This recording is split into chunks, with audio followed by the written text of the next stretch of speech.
Aha, testing, 1, 2, 3. Seems to be working.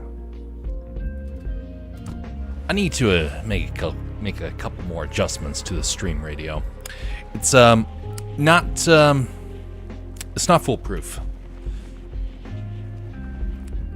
Oh, perfect. Thank you, Scutless. How are you doing? All right, so I need to figure out a transition for that. Don't know what it's going to be just yet. Greetings, one and all. Hope you're doing well. We are adjusting audio levels tonight, so be sure to mention if there's anything I need to make corrections to. I can't necessarily have it happen immediately, but between rounds, I have the ability to write it down, go over, make the adjustment, and test it. So,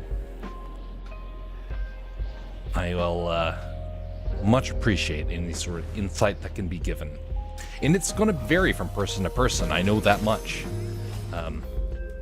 I've actually had to deal with that problem quite a few times. If people have headphones, for example, they're going to say that the music is not loud enough. If some people have have just normal like computer speakers, they're going to ask for the music to be turned down.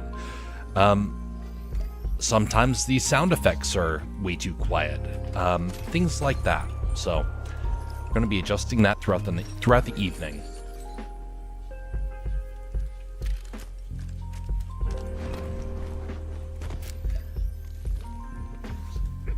All right, there we go. Now I have the intention of focusing on this for an hour and a half, maybe 2 hours. Then we're going over to animation. We're going to be continuing to work with the Yetis or the Sasquatch's walk cycle, trying to finish up the last of the main scenes there. And it wasn't even a scene that was supposed to be done to begin with. It was kind of a last-minute scene,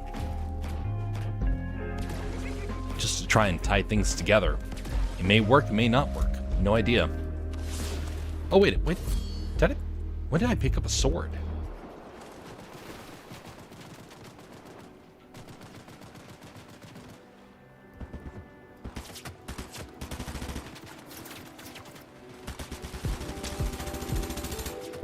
Firing into the water. This is totally logical.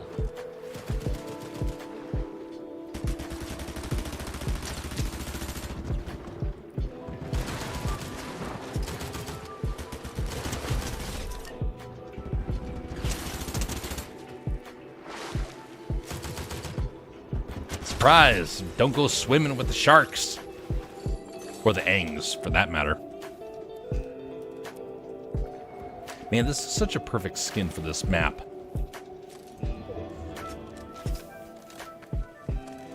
Only thing that maybe make it better is to get like an actual anime skin.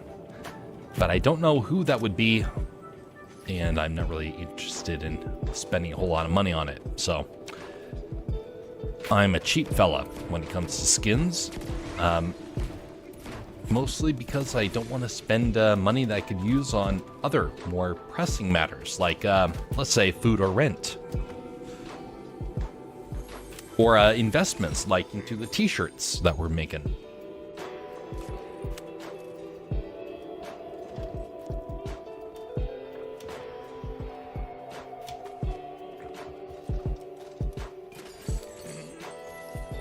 Alright, double check some things around here. Make sure it's all functioning again.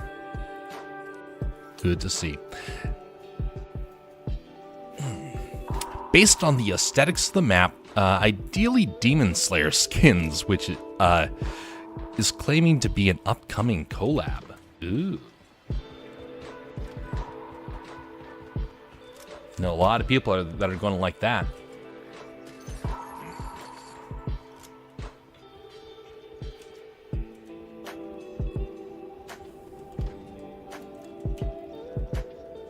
By the way, Scutless, if you were to,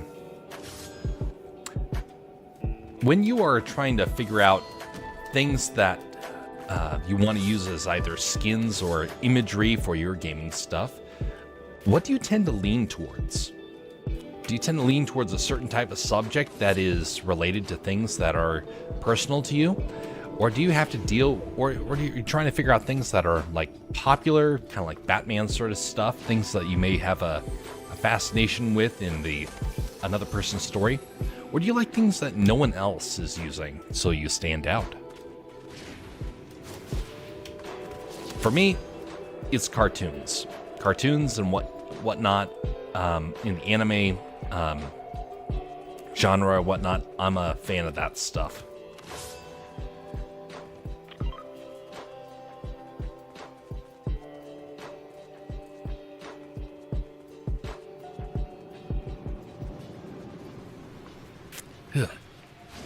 All right.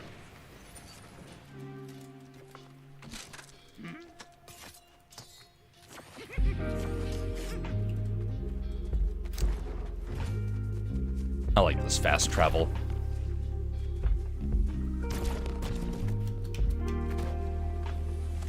Such a great addition, but going to take some getting used to. Ooh, close.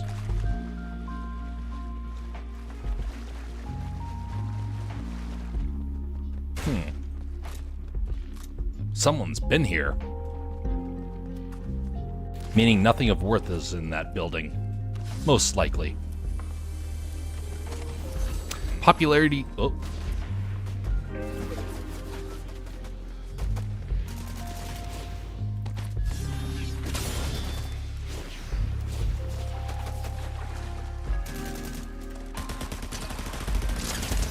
Take this, you void.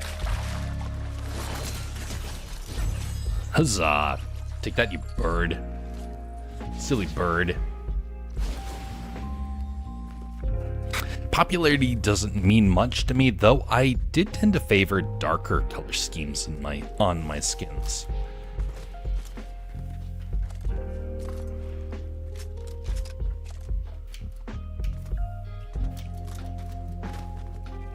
Skutless wants to be the darkness. Disappear into the night. In other words, camouflage. Whoa! Good thing that's, you don't die from that. Where did this go? Oh, just back up here. Cool.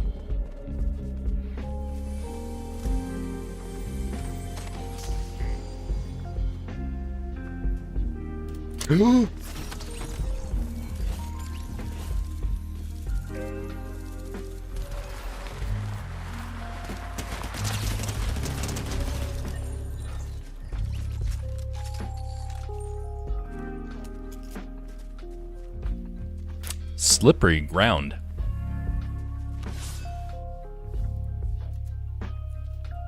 Gravity is a harsh mistress. There's truth in that.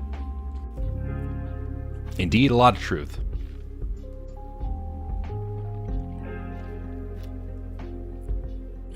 All right, let's see here.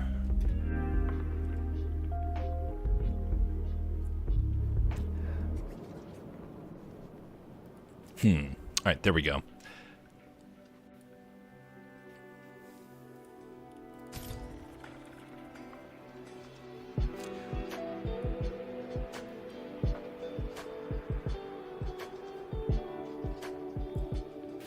So here is a question for the evening.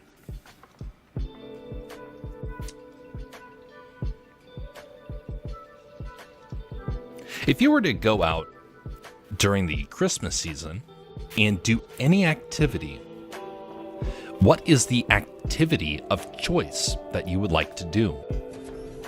What do you think is perfect, either for socialization or just for mere enjoyment? Something that you're fond of, or maybe you have good memories of?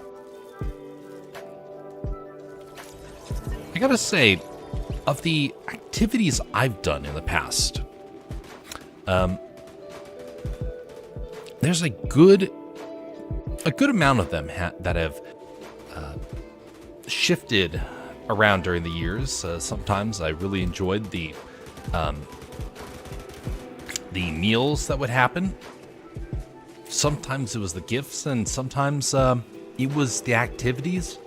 But I can't say it was ever the same. Every year it's something different.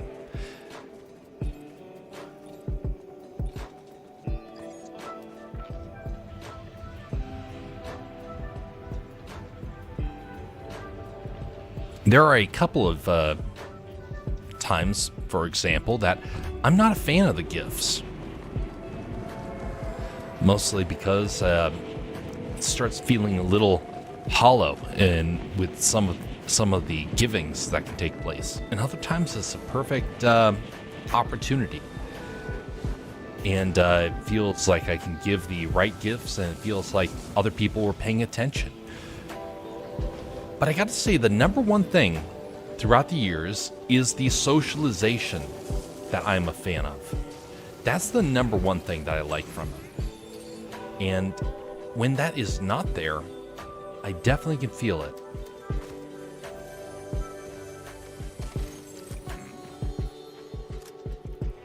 And it's kind of harsh when you have to go through a Christmas season and not have positive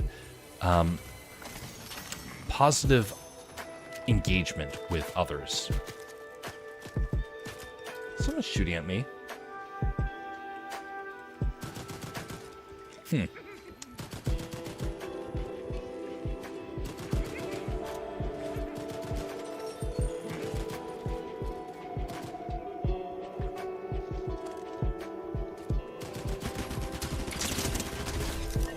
Disconnect.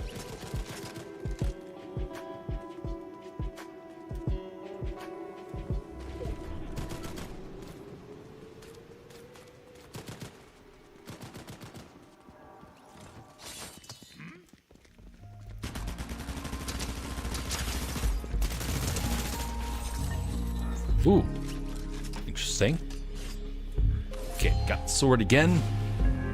Good to go.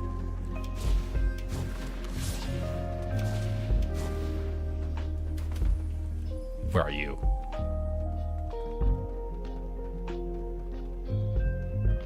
There we go. Can't hide.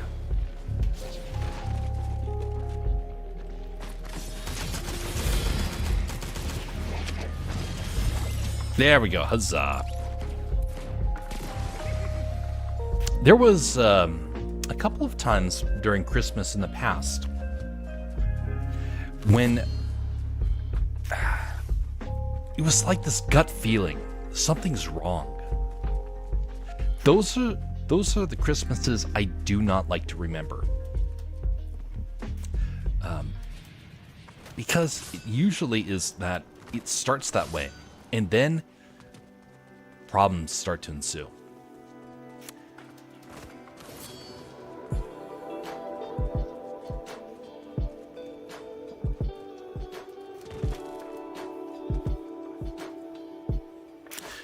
It's good to enter a holiday season with a good sort of mindset. You've had time to kind of heal past interactions with folks. You've had the opportunity to find ways to forgive and move on. But if you've not done that, it definitely is going to be a tension point for everybody, not just yourself and the person you have issue with.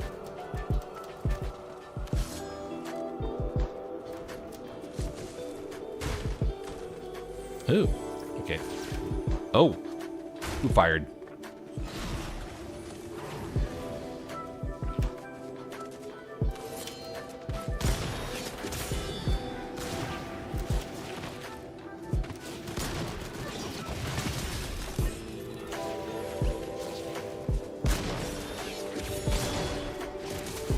I like this strategy. Oh, come back.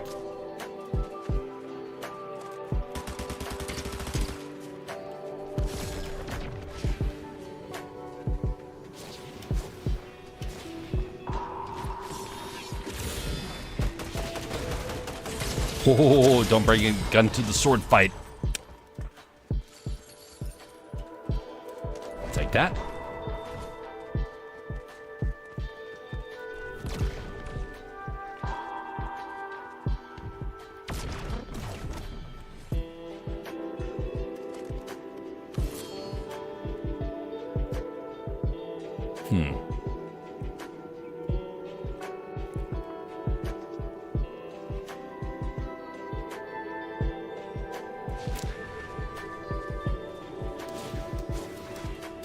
Oh, messed that up.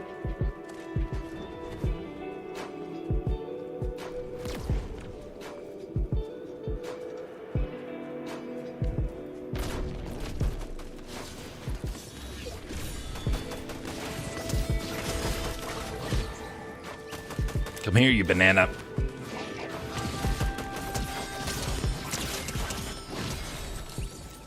Huzzah. Have you ever... Oh, darn. Things already about ready to break on me.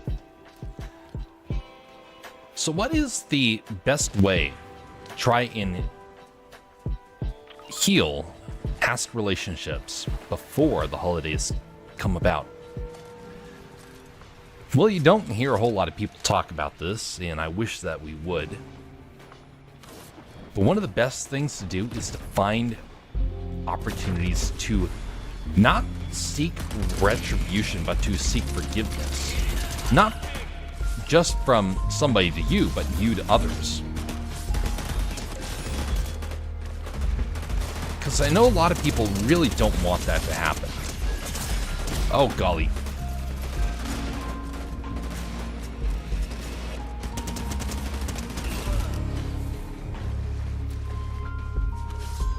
They really don't want that to happen. And understandably so. It means a lot of injustice kind of happens, you could say. But it's still important.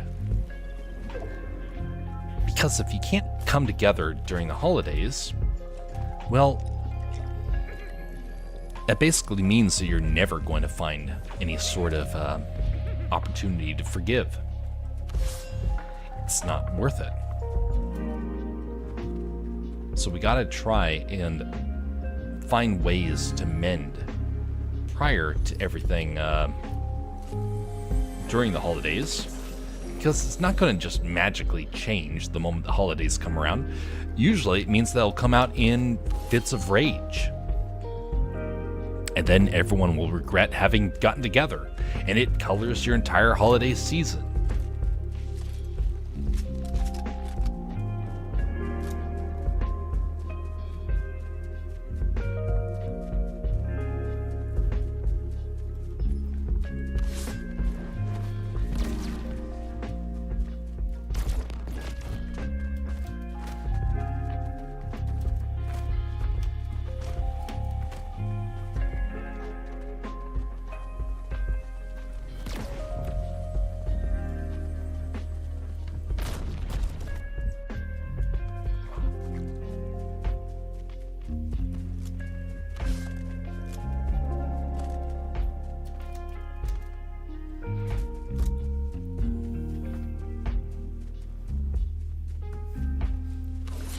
Someone used a cyber truck over there.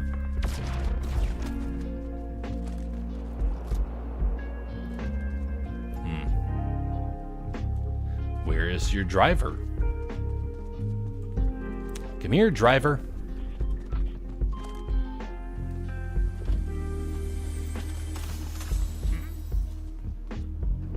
Driver. Hello, driver.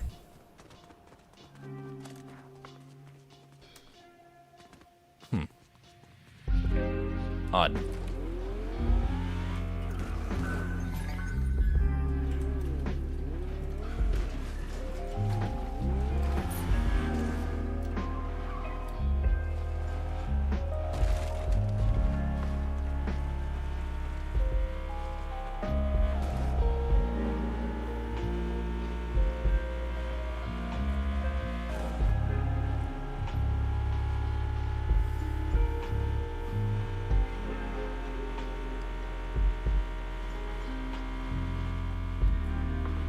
Hello.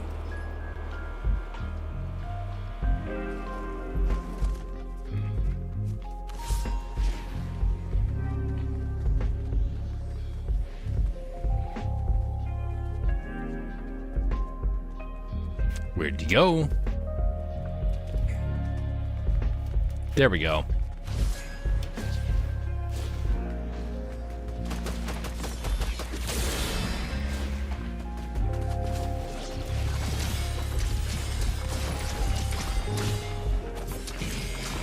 Oh, you're a bot.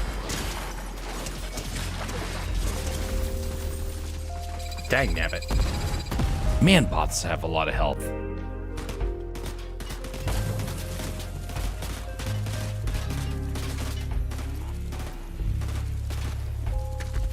Phooey. Oh well.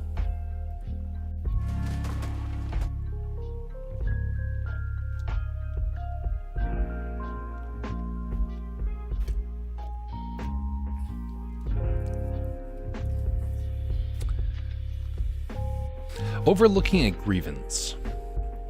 How often do we hear people even reference that?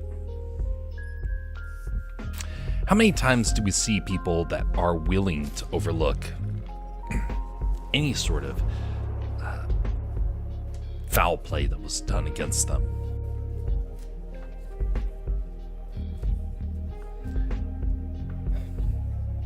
I dare say most of us do not do well with that.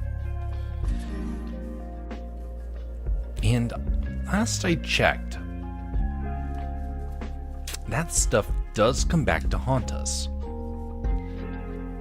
If we mess up, and wouldn't we want someone to forgive us?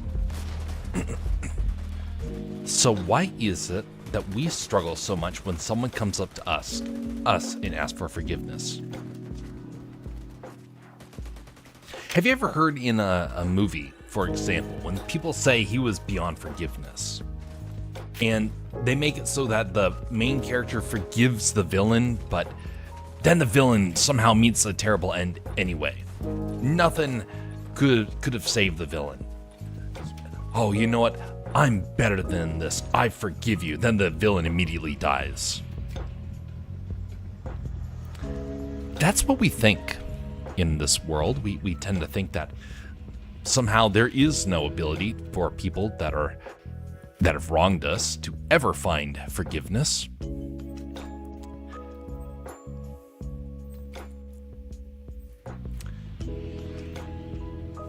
And then we start to treat each other like that. I know some people that think that about me. Never gonna think well of Jeff ever again. It's over. Wish I'd never known you, sort of thing. Quite a few people, actually, in that camp. May not seem like it at times. I'm about as easygoing as they come. So, how does that happen?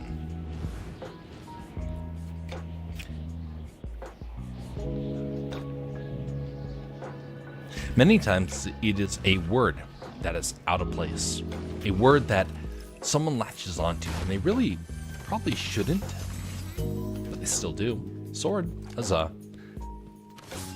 And it colors everything about a person if the word is said in the wrong way.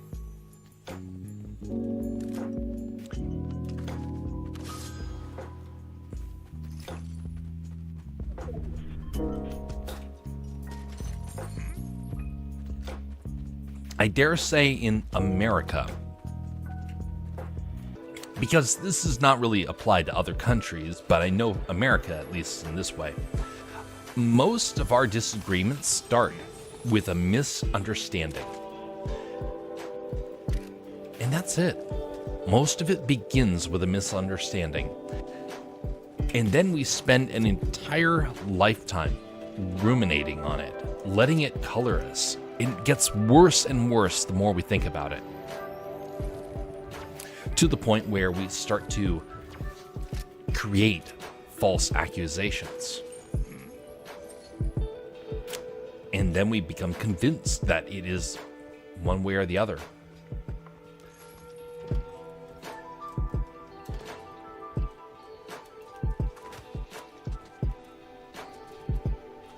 It's kind of easy to tell about it when it impacts us directly. But what about when we are impacted and we start to think ill of someone else? We don't want to be called out as being wrong.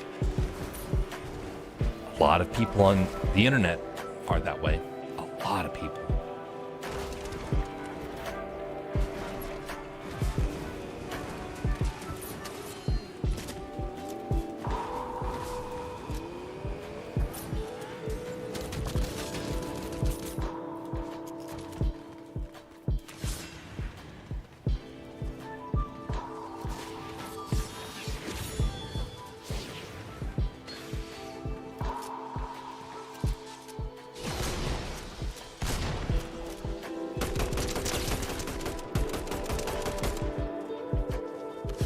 Yeah, it's not good. Come back here, buddy. I'm not done with you yet. Oh, there you are.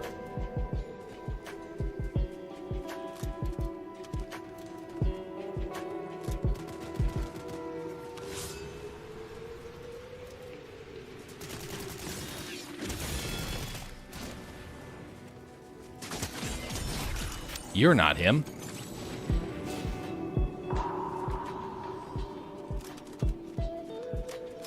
Where'd he go?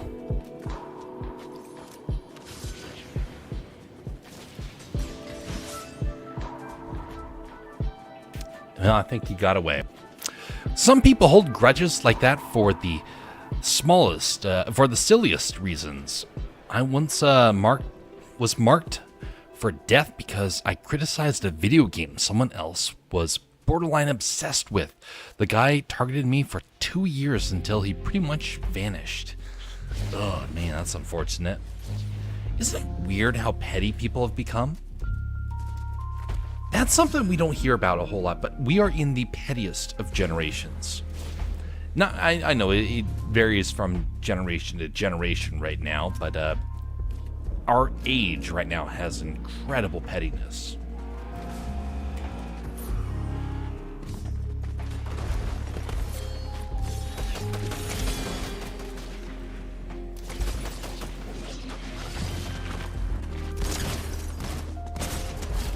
Oh, that was close. That was very close.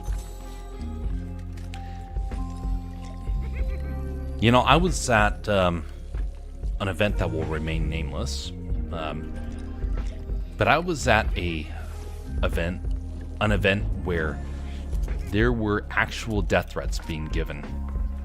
Not to me, thankfully, but to other people. And I asked the guy in charge why he was not taking it seriously. He was spooked. He didn't know what to do about it. He was so wrong that it was allowed to persist like that. But it did. And some of the other people there thought that the best way to resolve it was to be threatening as well. You know, I know that we don't hear a lot of people speak well of our government. Okay.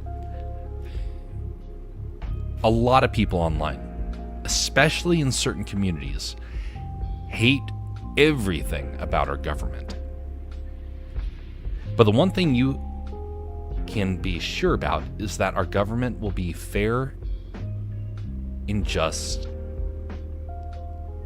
in many cases. Not everyone, but many. One of the most important ways is to make sure people do not take into their own hands violent tendencies. We praise the Old West. Wow, look at what freedom was like. Yeah, it was so great. We don't hear about the death and destruction that happened before lawmen came in. We think of, oh, it was freedom. It was terrifying for some people. For some. Because a person at the slightest mistake will be marked for death. The person who called someone yellow, for example, could have actually been gunned down right there.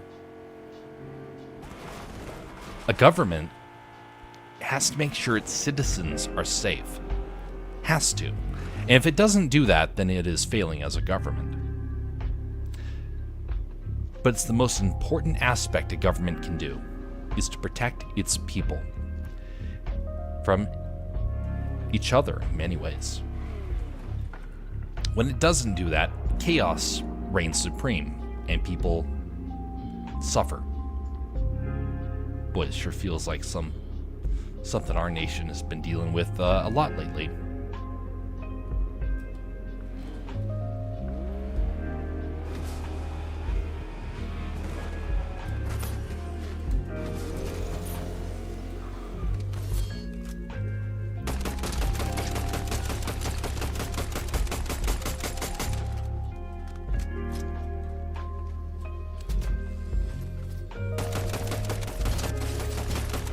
Ouch.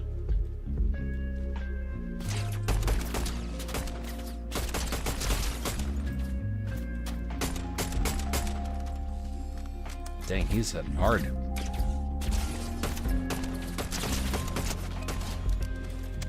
Call me Nines. Okay, Mr. Nines. Good dueling with you.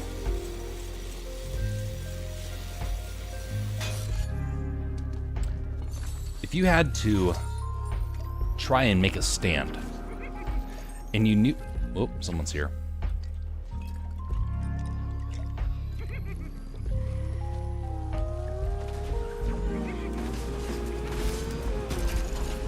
Oh, golly. Whoa.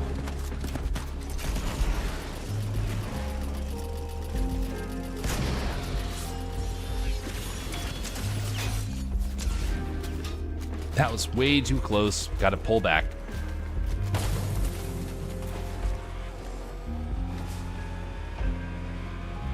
Pull back and reset.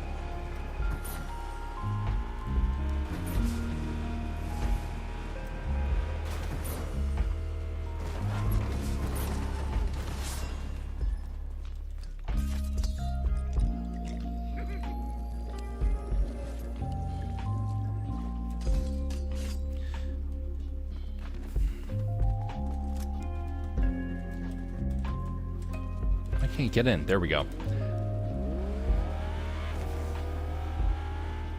Right now, we are in a very tough spot as a nation.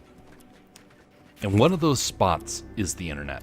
The internet, I know it's going to make a lot of people upset to even think about it, but the internet is going to have to start being regulated. It's crossed way too many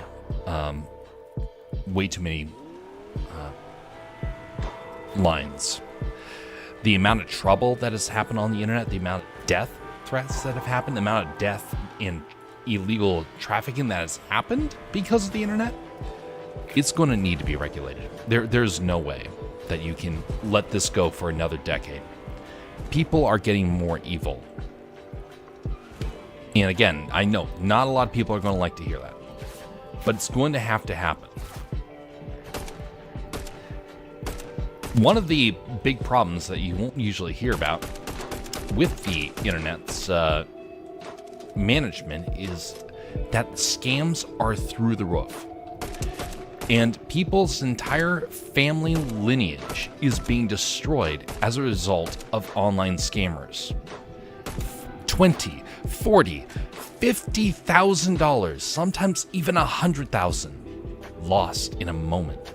An entire family's future robbed.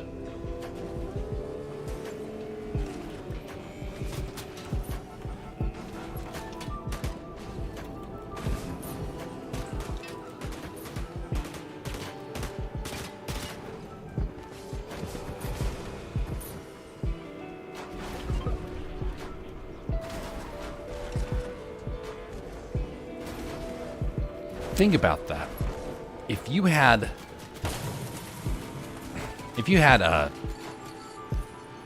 your entire life savings that just disappeared overnight because of a scammer, that came about because somebody did not have the proper identification.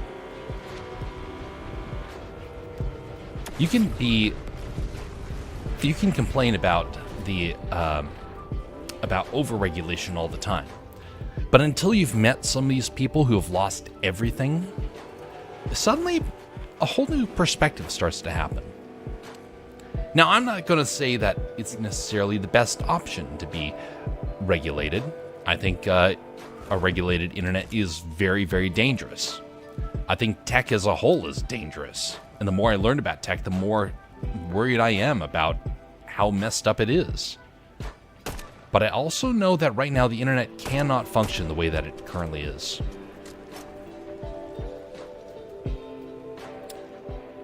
One of those things is crypto. Look at the Hawk 2 girl recently and the scam she pulled.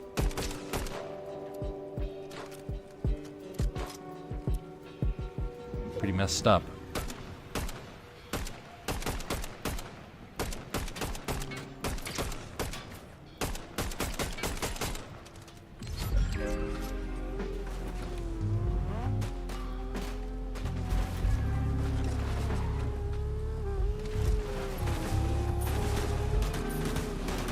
This guy is persistent.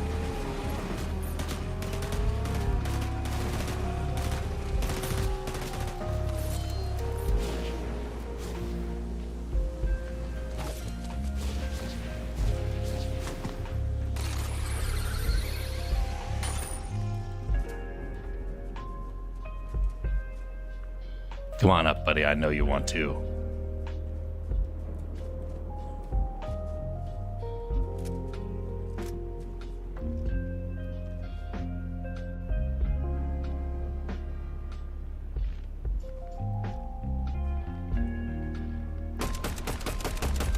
Come on up now. Oh, I messed up. Wrong timing. Oh man, that was way too close. Wrong timing. Wrong timing.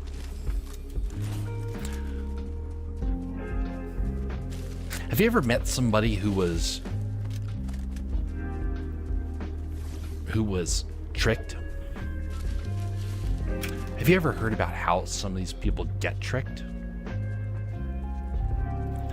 I'll give you one of the most common examples I've heard. Impersonations.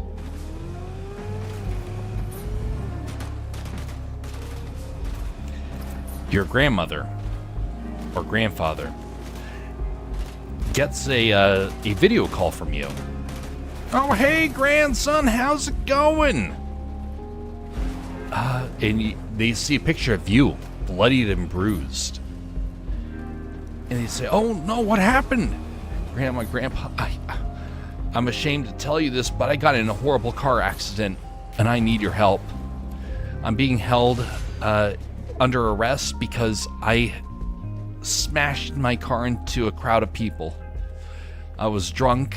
I'm in serious trouble. I need your help to get a lawyer. And your grandparents say, sure, anything. Where are you right now? I'm in. I think I'm in a city that I'm not used to. Please, just send some help, and then when you have a chance, please come over. I could really use your help and your guidance. All right, absolutely, sweetie. Here, we're sending you money to get a lawyer. And then they find out 2 days later, waiting for some follow-up, that you were never there, and you have just lost tens of thousands of dollars. And your grandparents, out of the goodness of their heart, wanted to see you safe and healthy, and so they believed a lie. That almost happened to me. My grandparents were almost deceived, and had it not been for a gut feeling that they had, they would have lost quite a bit of money. Now, they didn't have an image of me, but they had a voice call that someone was trying to impersonate me. Now, with the advent of AI, images can start being used. It's really scary stuff. You want to be anonymous on the internet? Sounds great. I mean, it helps to protect people, right? Yes, and also no. Because suddenly, it protects some people, but makes others targets. Horrible targets. In fact, to the point of where you have to wonder if there is... Oh, great.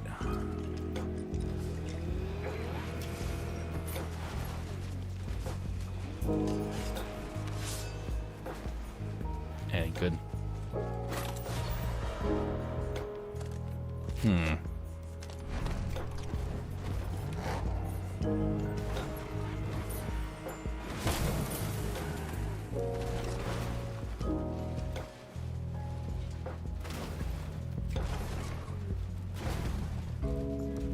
Oh, hello. I recognize that car.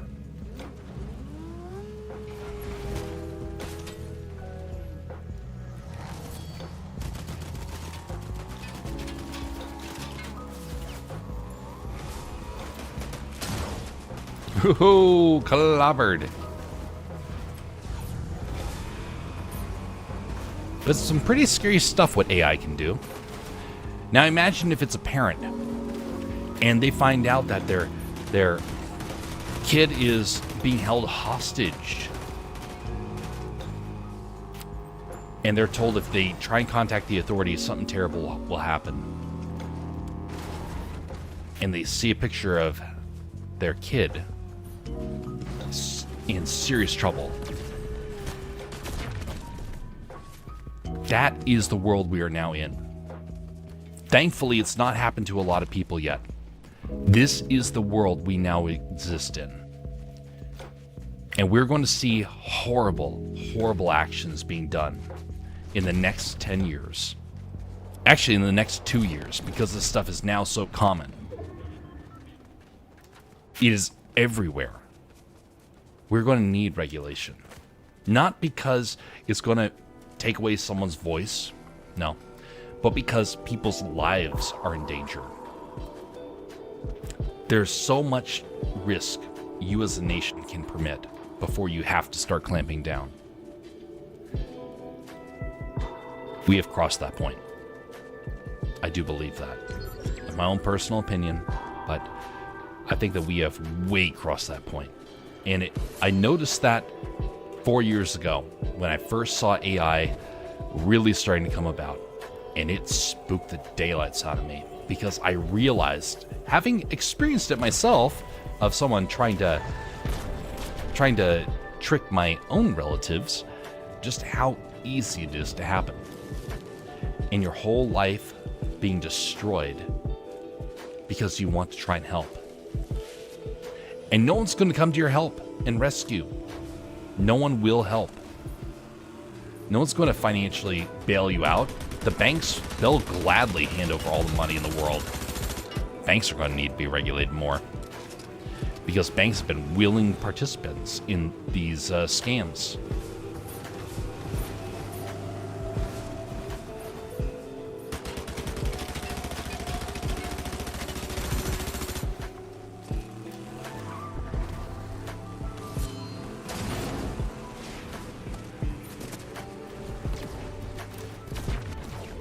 Oh, that was close.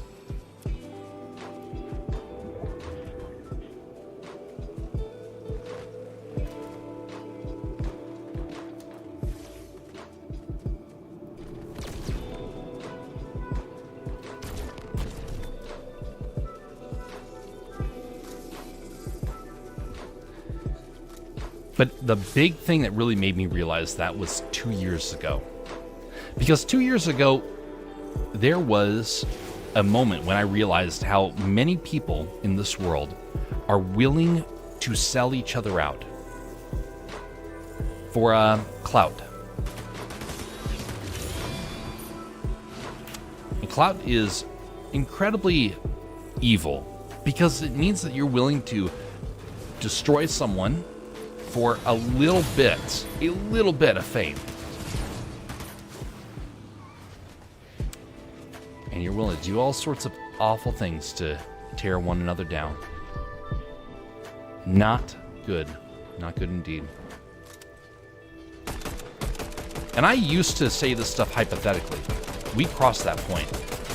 We crossed that point a long time ago.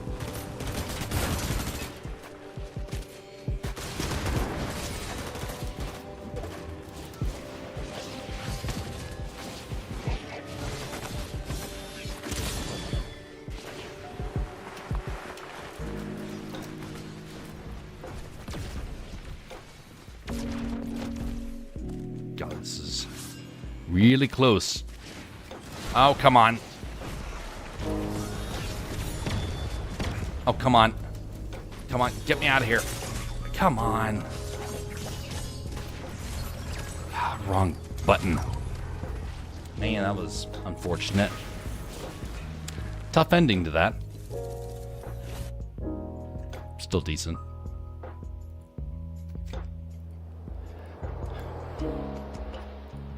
So 2 years ago, I met many people, 3 years ago at this point. I met many people who, I don't want to say they worship their freedom, but they hold it in such to such a level that they forget about the well-being of another. Do you love your family? Do you love your neighbor? And if you do, don't you want to see them treated well? It's easy to say, I want my freedom. It takes a real wise man to say, I want someone else to have freedom.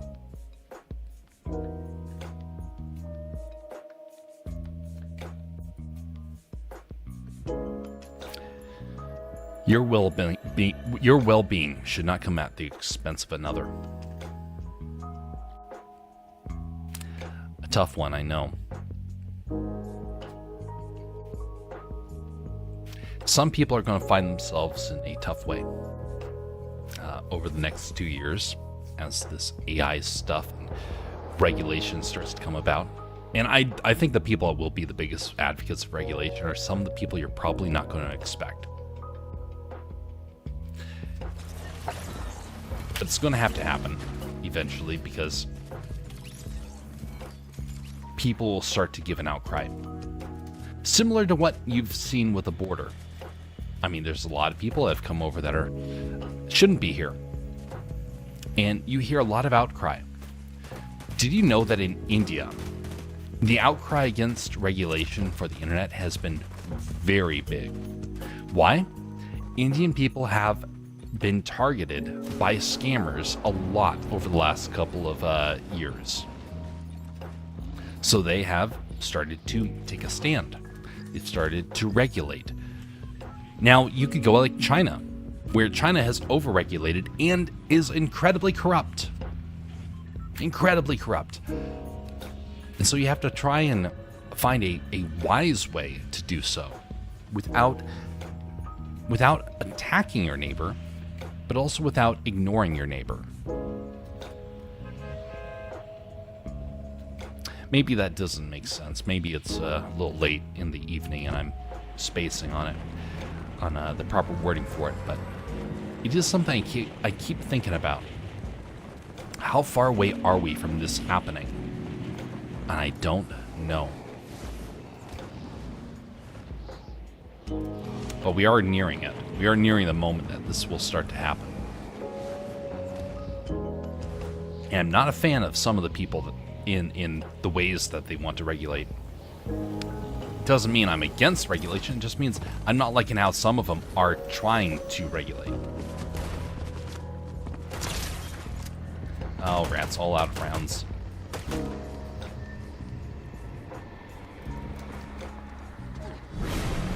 Oh, yeah.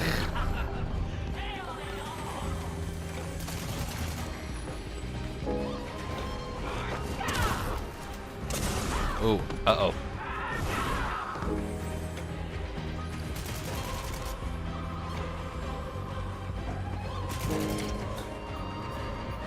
I cannot fight you. Or can I? Oh! Nope, you have way too much health.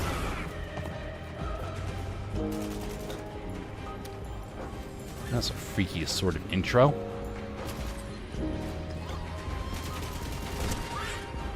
Oh.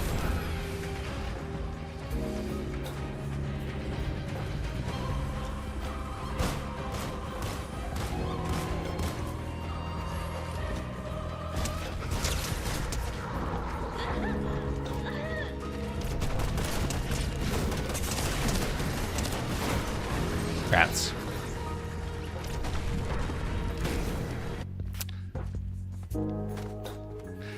Greetings, Firehand. How are you doing?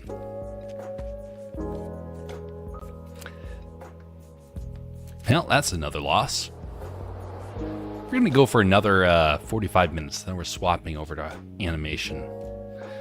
Tonight we're doing footsteps. I know, really exciting. But it's the final part of our animation for this time around. So in that sense, I am looking forward to it because it has some... I want to get to the point where it starts... where I can start rendering it. What service? I don't think I quite understand. My apologies. I am... oh, servers! North America? Maybe? I'm not entirely sure. I'm at like one of those cutoff points because of how Alaska is set up. So things are always just slightly sluggish. You can join the American, the North American, Asian, and European server. It's all about the same, actually. Actually, if you fly in to Asia or Europe, it's actually the same amount of time as trying to fly to like anywhere in the U.S. One of the fascinating things about being in Alaska is that you have one of the best positions in the world for aviation. And as such, it's also a center hub of the internet, even though it currently isn't. It has the potential for that in the future, and we are definitely the crossroads of all this information coming to and fro.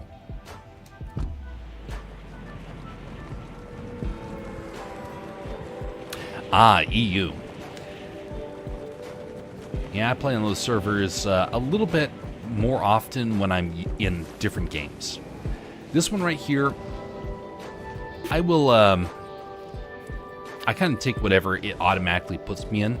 But if I'm doing another game, many times I end up on either the European or, ironically enough, the South Pacific servers because of time zones. But time zones are definitely tough to work with. The times I game are usually when everyone else in the US has gone to bed. And the times that the only other nations that you can play with are usually in the Southern Hemisphere. Thus, you're constantly on a delay of some kind.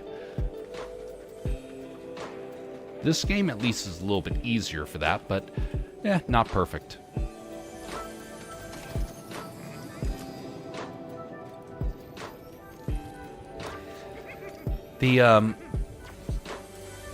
One of the games that I had the most well, there goes that rifle. Hey, good replacement, actually. One of the games that I struggled with the most for time delay was League of Legends. That one caused me quite a few problems, actually. Mostly because the delays had huge penalties if you messed up. The easiest one to try and do is Age of Empires, because there's a little bit of forgiveness for delays in that one, but still quite an issue. Howdy there, Jess. How are you doing? You can definitely participate in these moving forward. Right now, it's just open to people that are part of the Discord. So people have been there for a little while. They can jump in whenever they want. But that's how these community games tend to go. So I tend to ramble a lot in all sorts of discussions. So they thankfully have been very kind to put up with me and my ramblings. But because of that, I don't usually play very intently. A lot of mistakes that I'll do just while I'm trying to carry on a deep thought.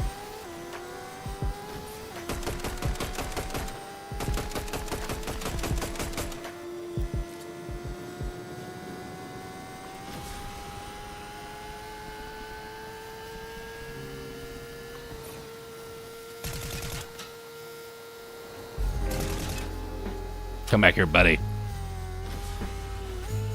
Oh, there you are. Oh, I actually hit him. That's a rare one.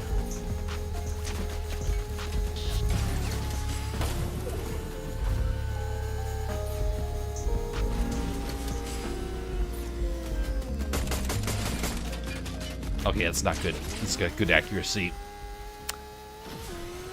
Do not have Discord. It is, if you don't have Discord, it's actually a really good communication device. I was not a fan of Discord early on. But then I was in a couple of game servers. And it got, oh my goodness, it got so awful. I was in my parents' house one year. I was playing games, and suddenly the games... Oh, just a second. The games that I was playing, the audio glitched. And suddenly all the trash talking came out of the speakers. And I felt so ashamed. As my parents looked at me with shock on their eyes and realizing what sort of dialogue was happening. Now, I had it usually muted, but when the glitch happened, the audio came on. And so I do not play with in-game audio a whole lot because I never know what's going to happen. But people are part of the Discord. They're people you come to know and trust. And so when things like that happen, they don't usually happen because of that, because you know who they are. It's like, it's a way to have email and phone calls wrapped into one, along with file sharing. It's a great way to go about that. And it helps to eliminate a lot of the spam. Oh my goodness, the spam is awful these days. I don't even use my email anymore for communications if I can avoid it.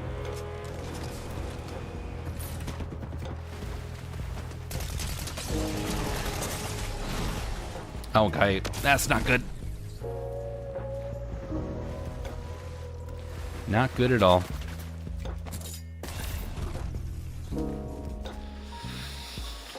Oh, golly.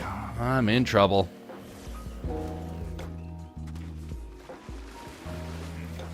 Serious trouble.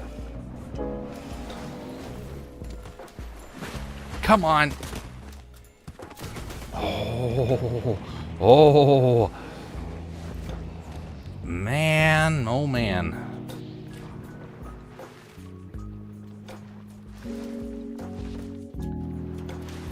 Let me up. I can't get up. Dagnabbit.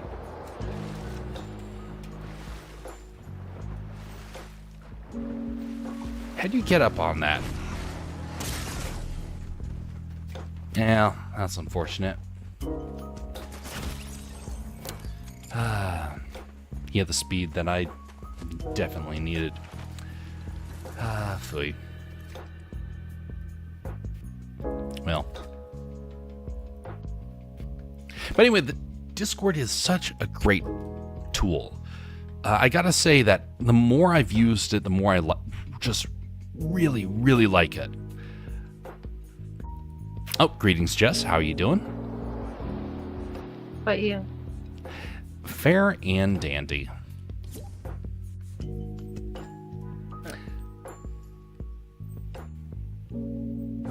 Took me a while to learn. Food? Sorry, what was that? You were putting food a couple hours ago? I did not see. Let me take a look. All right. Redneck Cafe Bacon Hot Chocolate Packet. Well, now that just looks appetizing.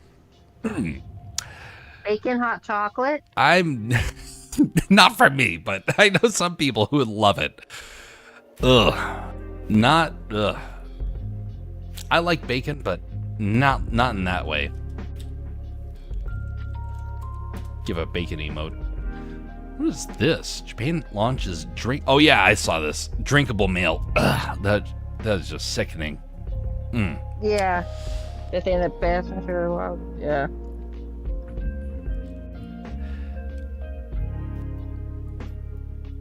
How's They added duos to OG.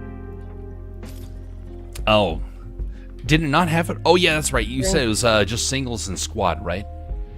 Originally. Yeah, and then earlier today they added duos. And Fortnite announced the first person mode I did of see that. 5v5 ballistic. Yeah, I put the link for the part with the cinematic teaser tweet, which was like a second part of a tweet about it, and then also the Fortnite article about all the info about it and the Discord.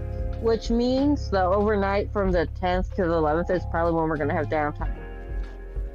From the 10th to the 11th. Let me see here. Okay, Yeah. so I'll be doing study then during that time, so I'll be in the clear, and I'll be able to update it. No Yeah, that'll problem. be this week. Like somebody said, like, wow, that's kind of crazy that they're like real last minute, like, oh yeah, guess what? We're also doing this mode. Like last year where it was like, oh yeah, look, you're getting Lego, you're getting this, you're getting that, they're gonna drop boom, boom, boom. And this year it's like, we're thinking, okay, we're getting OG a couple days after, we know that. Like about a week after, a weekday worth a weekend. And then someone's like, oh yeah, guess what? I don't know if they weren't 100% sure if it was going to be launchable at the beginning, and so because they've been finding the first person stuff in the files for like over a year. I suspect that the that first person is going to be hated by the original by OG players. They're probably going to hate the daylights out of that. But I think I'm going to enjoy it's only it. for that mode. It's a special mode, so it's not going to be a battle royale, at least not yet.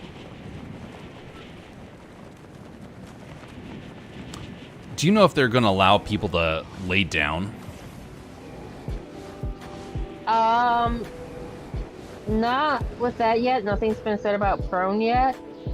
But they've been finding the stuff in the files that they're working on that. Because that Like I said, definitely like needs to happen. last year we thought, last year we thought that after the Big Bang thing that we would be getting the first person because of what was in the files, or whatever, like stuff people were seeing, and then it took until now. Though they did have a few months ago. Remember, a few months ago they added the first person and the creative option. That's right. They did do that. So I thought it was a while ago that they had done that. Yeah, only there's certain like creative modes that have it. Oh, I have a small shield for you, Jess. Yeah. Oh. I heard a squishy. Oh. I heard it giggle. Found another small shield. Oh, and another.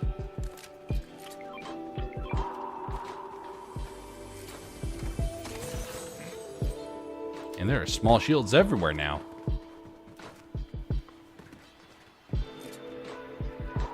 There are none in the OG mode.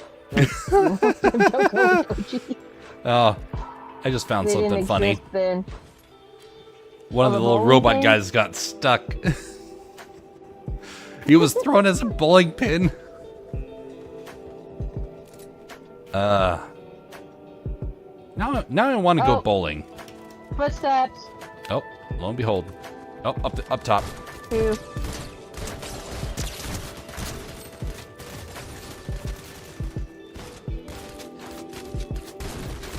Sound the alarm. who I took out.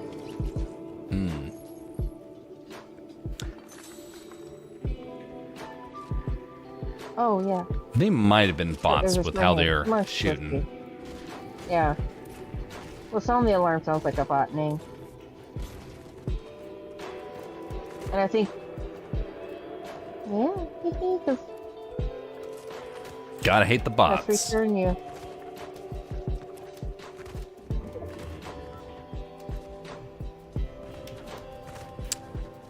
All right. Should probably start heading inland. We got a little while, so maybe we can stop by there first.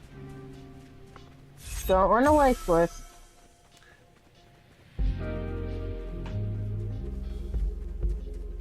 No. Stop running away. I see. Yeah, we'll find one of those squishy characters to bring with us, and then we'll start heading on into the east. Here we go.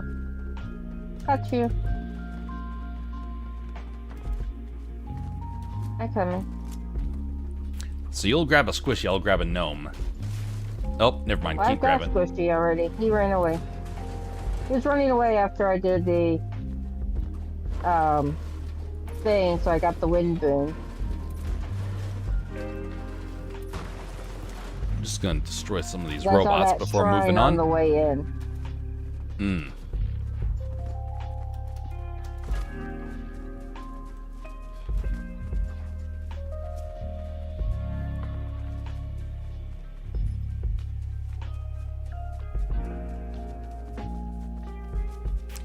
So how's your day been, Jess? Anything interesting? Not really. Just kind of a standard run-of-the-mill Saturday? Yeah. Dandy. At least there wasn't anything I had to go drastic walk. that happened. Nope, I mean I had to go work produce for a good bit of my shift, but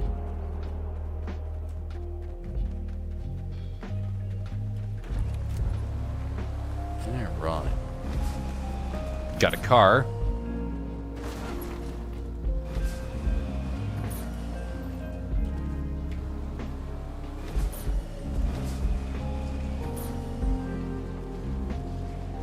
All right.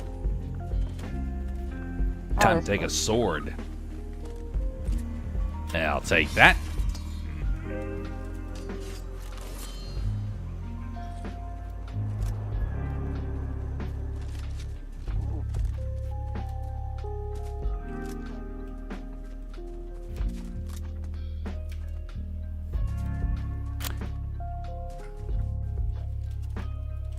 One of the best things I've seen in the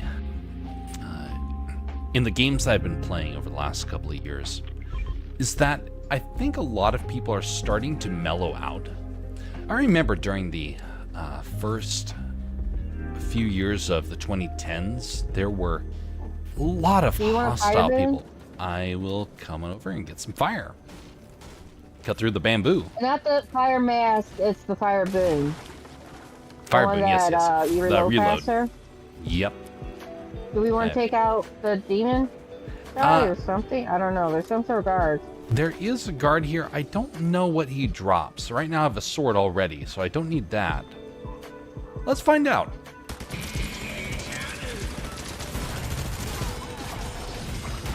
Look at him trying to cut through the forest.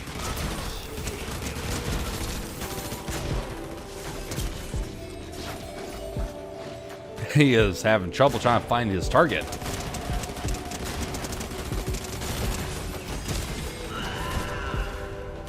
Look at that! It's a void boon. That's a good one. Another sword as well. Yeah, that's the one that pings, right? Yep.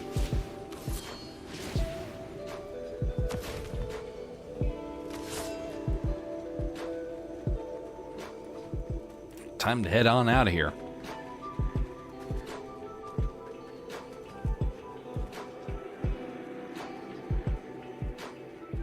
So the hostility I've seen has definitely started to change. In fact, I would dare say that there were a couple of years where I hated playing games. Because every time I went on, people just were the most awful, evil people. The words they would use, the behaviors they had, the threats that they gave. It was so out of control. Now, I heard a theory a couple of years ago that things were going to change, and they definitely did. But a lot of it came down to the realization that people were getting scared. See, people felt really brave and bold during the first few years of the 2010s, but towards the end of it, they started getting a lot more hesitant. People started wanting to be even more anonymous than they were beforehand. Facebook was no longer the favorite solution, and people wanted to have an online personality, something completely disconnected from their real self.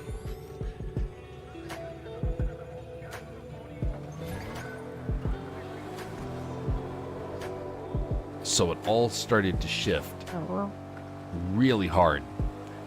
And over the last couple of years, people went from wanting to be anonymous to where a lot of people I know are just done. They're pulling out entirely. And as such, I think it's made a lot of people a lot more cautious. And do you want one of these water guys, or do you already have one?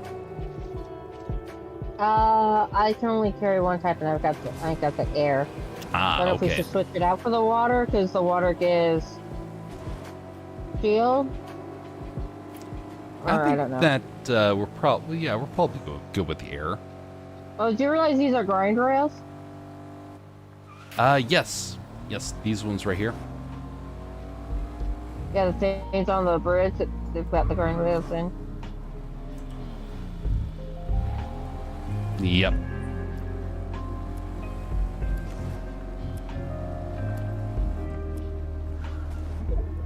I've not tried it, but I have to try it when the storm's not here.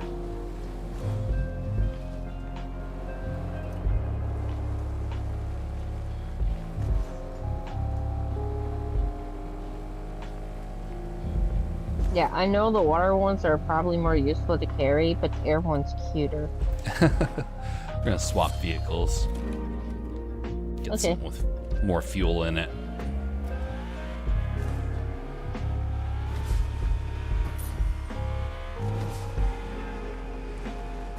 Hey, people up ahead.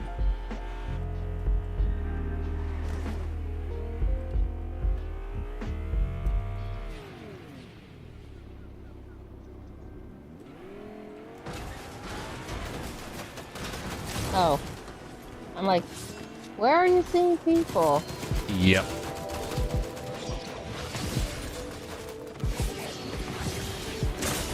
Oh, darn, this is not good.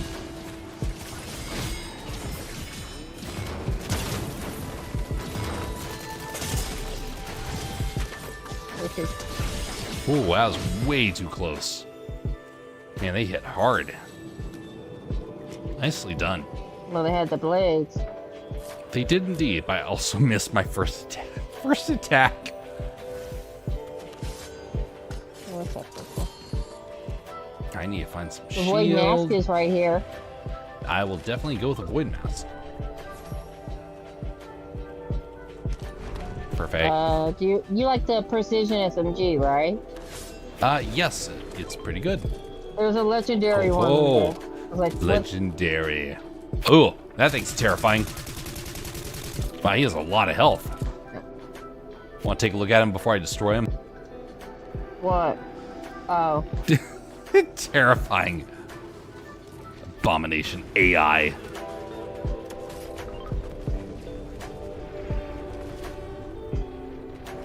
I need health.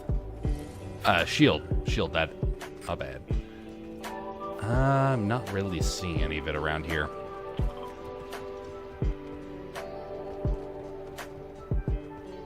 Alright, storm's here. Gotta get to the car and head on out. Oh, perfect. Hey, shield. Got some extra stuff here.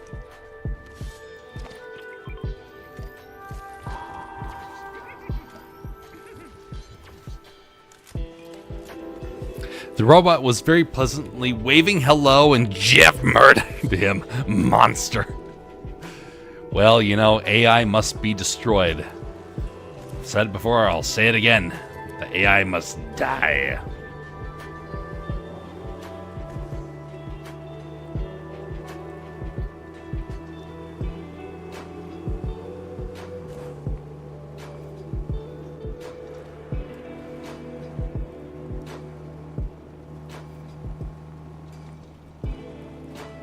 Okay, let's swap out cars.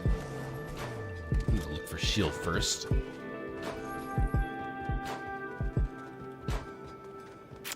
Nothing. Well, yeah, more small, but not quite the same.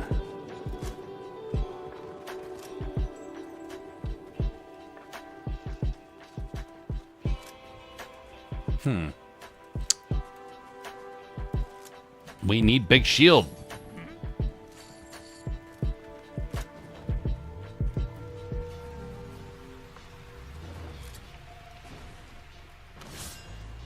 Oof. Oops, sorry. Good thing you don't get damaged when that happens. Don't play in the street, kids. You never know. Probably same reason there's no friendly fire. Yep. Wait, where was... Do you know that Oh, that's right, I actually, can't for read.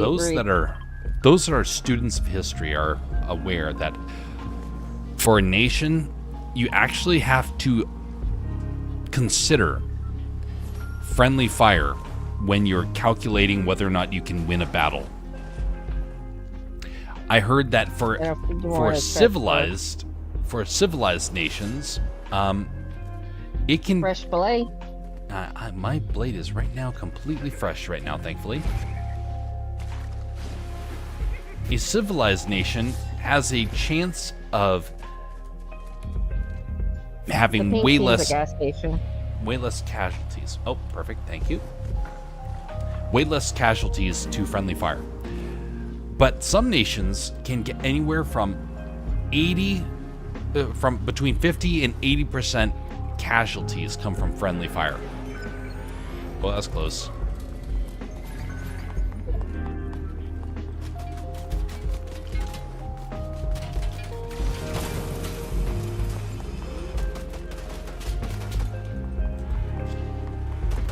Okay, that's not good.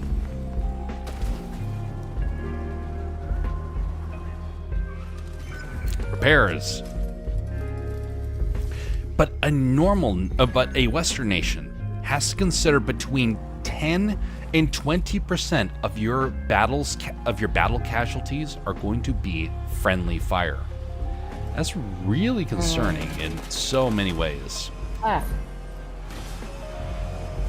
Take this, you robot.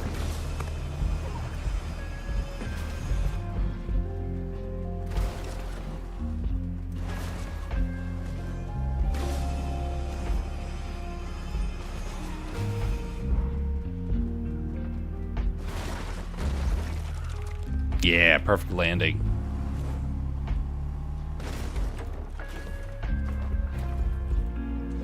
It's totally logical.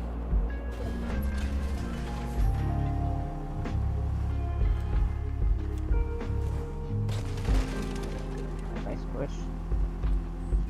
You lose your squish? I'm giving him up so I can carry an SMG as well.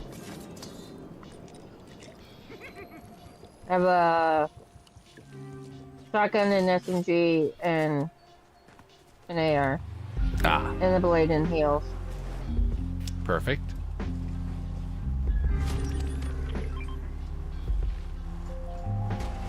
Alright, they're fighting up on the islands. Oh, nope, they're fighting down here. 50 pot upstairs where I am.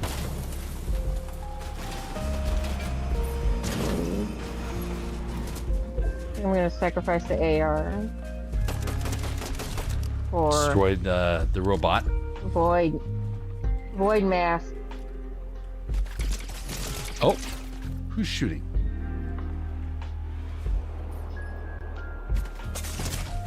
Dang.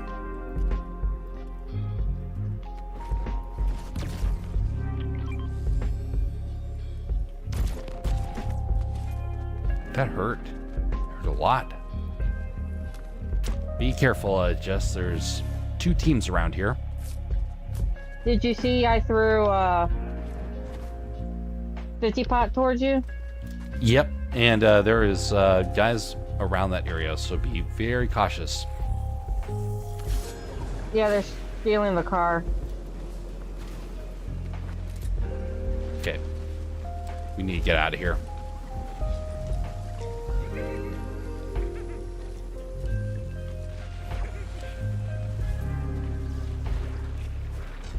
Well, there's lots of medkits right here, at least. Yep. Sorry, head on out. I got a void so I can be able to run faster. Oh, no. Actually, wait a minute. This is really bad. Grab the air.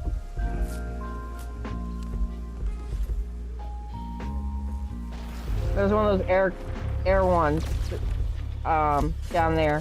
Did you see me jump in it to see his air going up?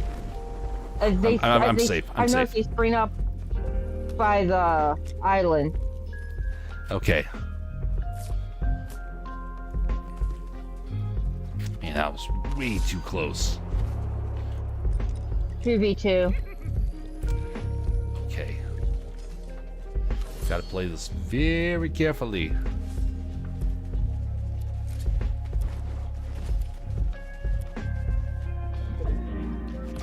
And the next circle is a really crappy circle.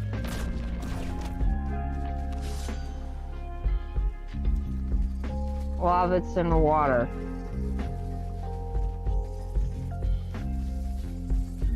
I do not see them. Storm's coming. Watch out. Yep. But gain up to full shield, probably. Yep. Very smart. Indeed. Indeed. Grabbing a squishy. Yoda's been replaced. Take that, Yoda, you heckler. There they are.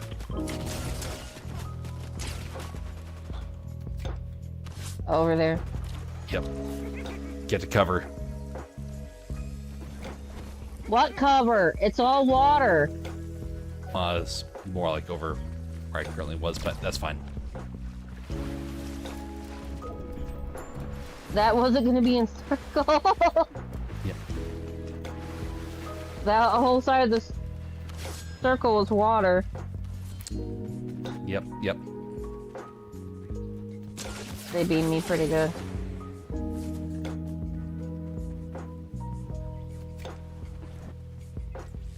Someone, I don't know what they're carrying. That they like. Let's see. Careful, they can see us from here. Storm's going to be our ally at this point. I hear the car. Start backing up. Oh wait, that's your ping.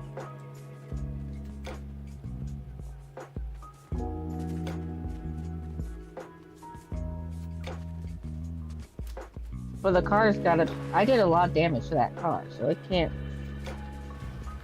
Here they are.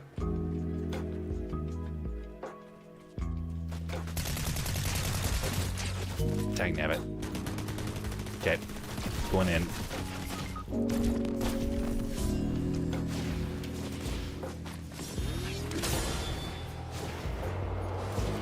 I know I did.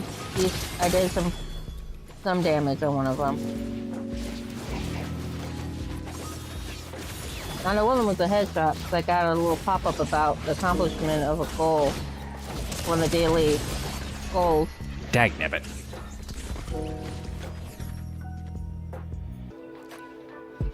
I need a grapple blade. Rifle. If that had been a grapple blade, that would have been a different story. If Yoda can be a bit annoying to understand as he currently speaks, imagine how hard it would be to understand him if he was on narcotics.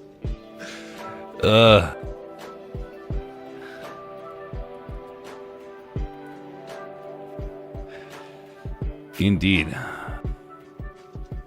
Silly Yoda. By the way, folks, if you're on either Rumble or YouTube, would you consider liking the stream? I know it's not too exciting this evening. It's actually going to be a little quiet as a whole. I had my big rant earlier this week, so I kind of feel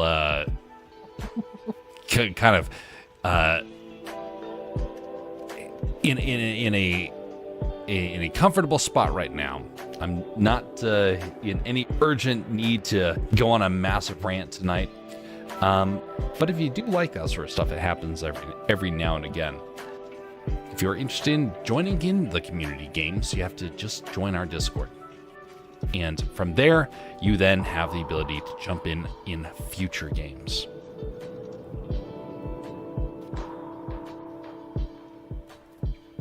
Have you ever tried Stalin?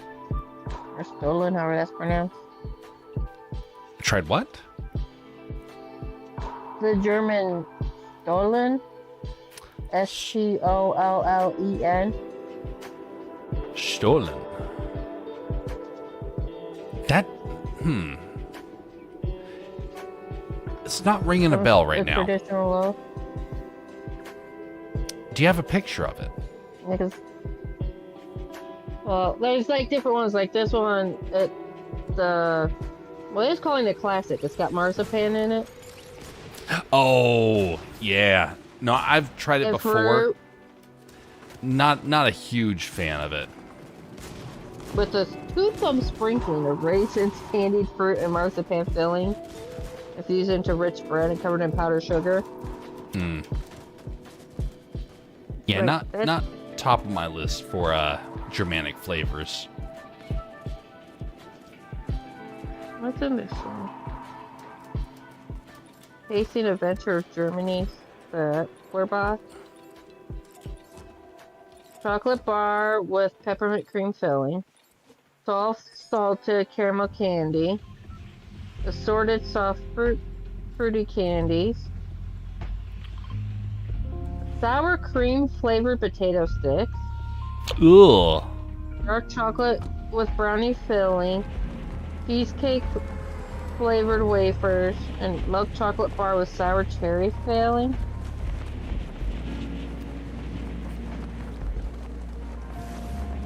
That's unique.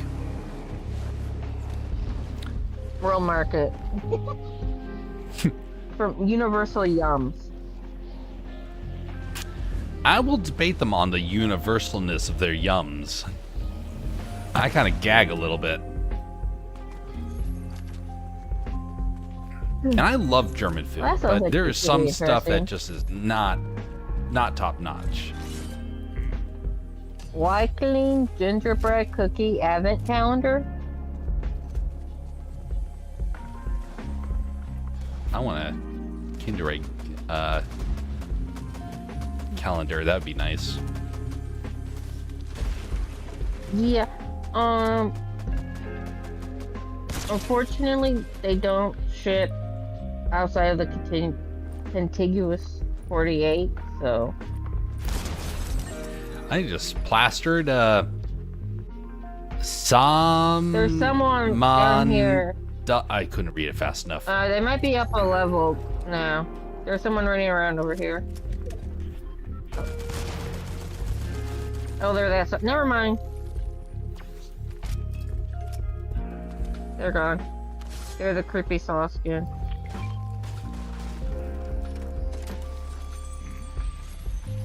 Ooh, void. Void that transaction. Oh, come on.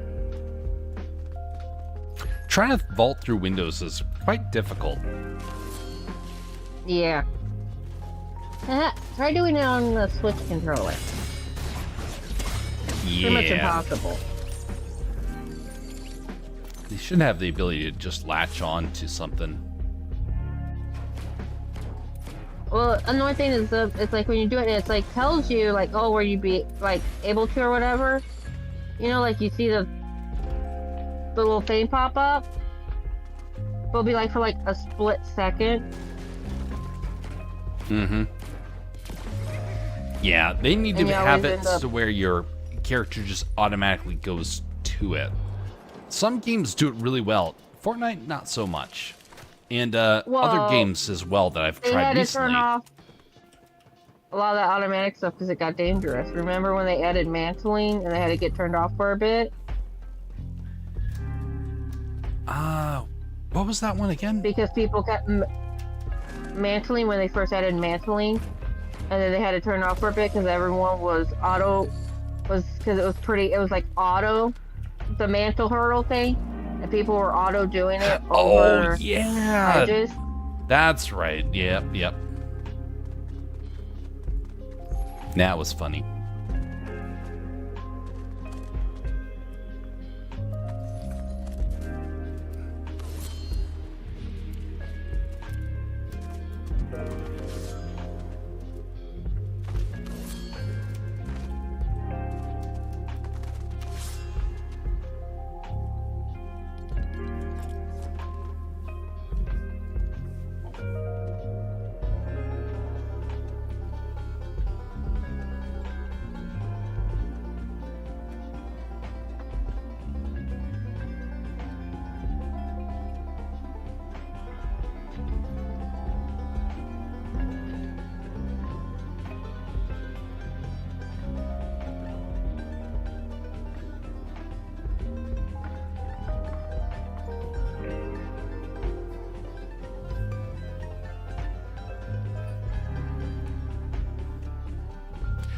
There was a player that I watched a while back. He was doing this. He was playing this game, and he had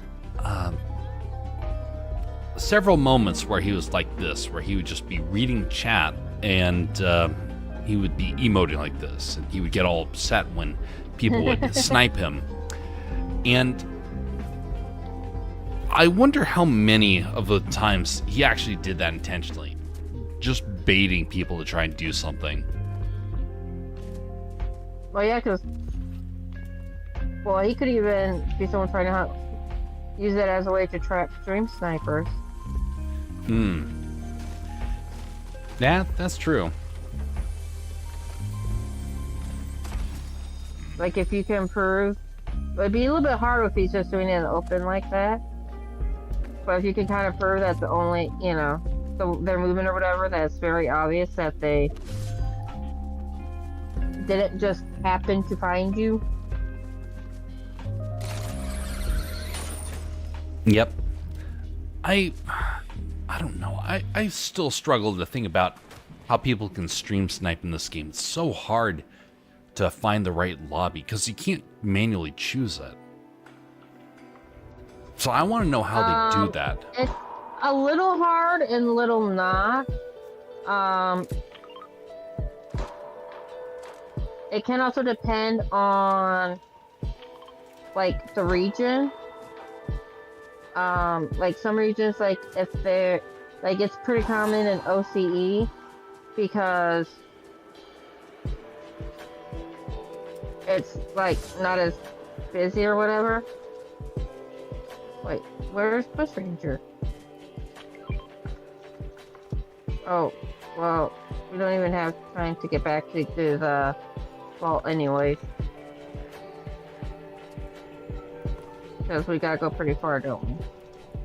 Yeah. Gotta find ourselves a, yeah, we don't have a car in the area, so we're probably gonna have to do it on foot. This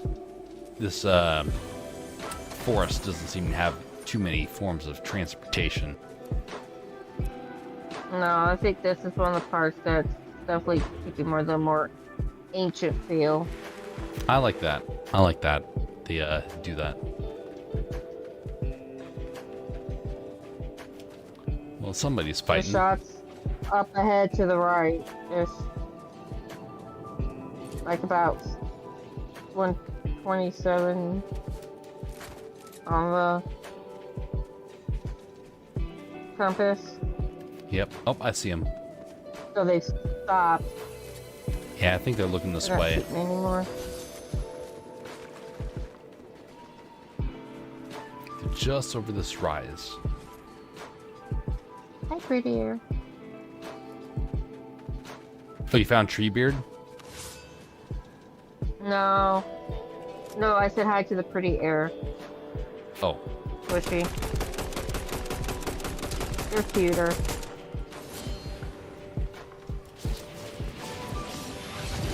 can only carry one switch at a time. And the water one's gonna be more helpful.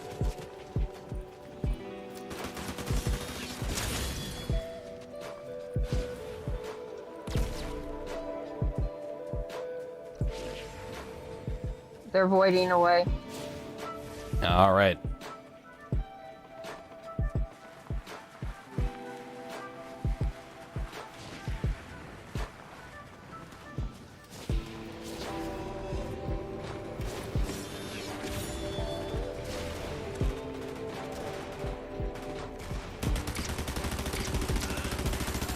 He's going back for his friend.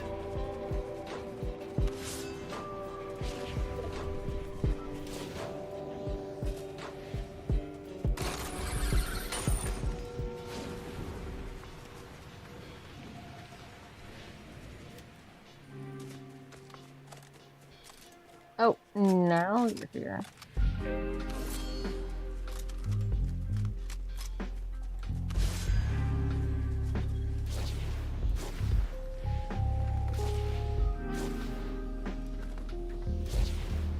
I wish I had eliminated that guy.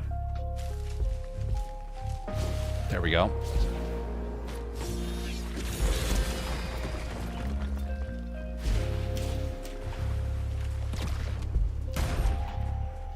What's up?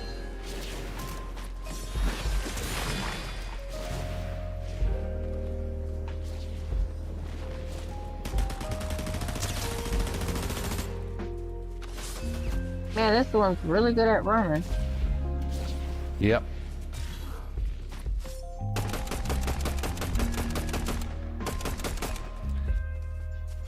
You can run. And you can keep running. You can run some more.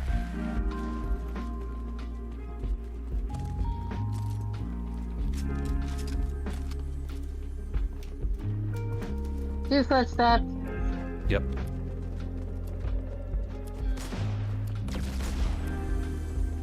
Waited away.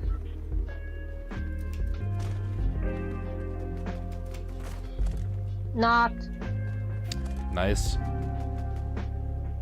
Was it the pumpkin? I don't think so. Oh, it's the mouse. I finished him off. Perfect.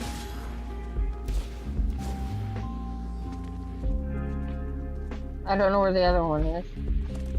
It's fine. Because I saw two sets of footsteps when we got to that place.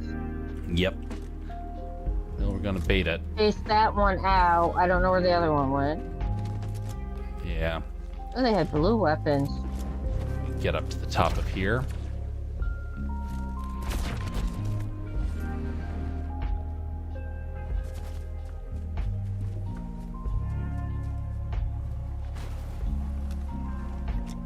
There he is. He's inside the building. Oh, back where we were? Yep. He's coming our way.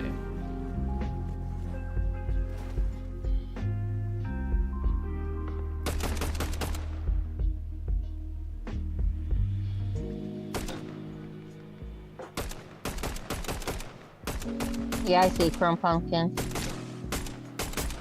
Got a hit on him. Reloading.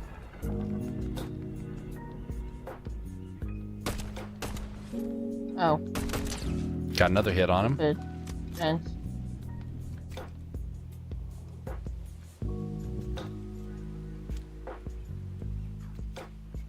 Try and lead him back in this general direction. I don't want to leave his buddy's card. He got in the car. Can you drive him this way? I hopped out of the car to get him, and he got in and he took off.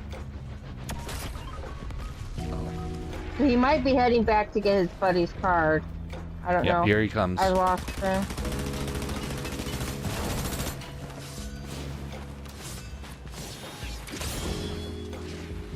Car might be weak. Not sure how weak, but it definitely took some damage. From him shooting at me running into things, and then me shooting as he was running off with it.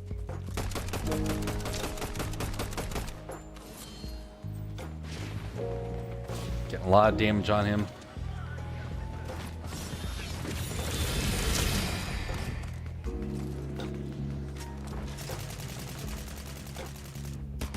Trying to catch up. Yeah, I realize he's a slippery one.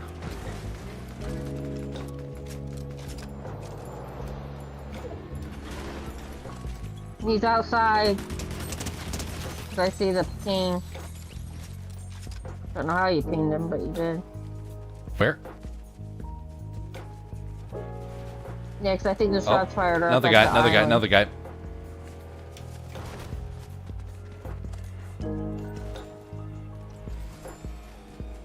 Yeah, I just got hit by something that sent me flying. I don't know what. It was the sword. Why aren't they right here? Where are they?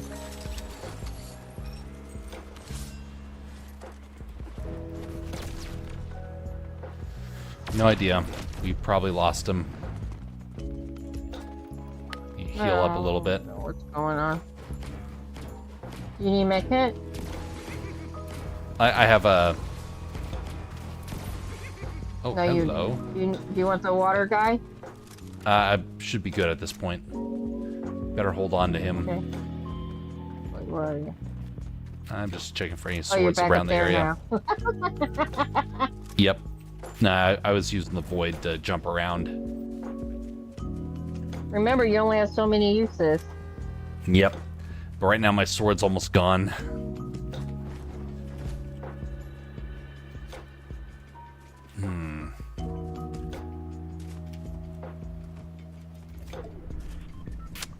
Pumpkin's gonna reboot at this point. That's unfortunate. I would really like to get up to the sword up there, but somebody's battling up there anyway. Do it at. I don't know. Don't know enough of the locations just yet. Me neither. I mean, other than there's always one at all the name POIs, and usually also at all the gas stations. Yep.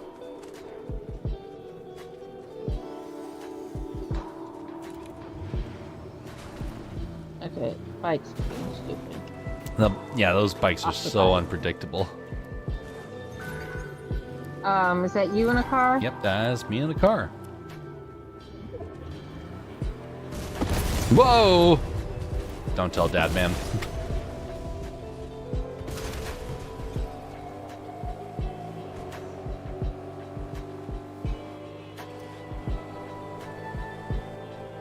I'm not liking this situation right now. Feels quite dangerous right now. Especially with my sword as weak as it is.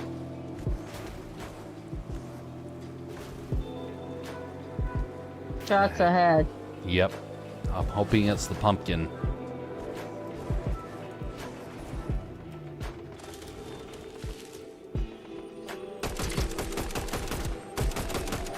Yep, that's Pumpkin's friend, I think. Nope, nope, it's not.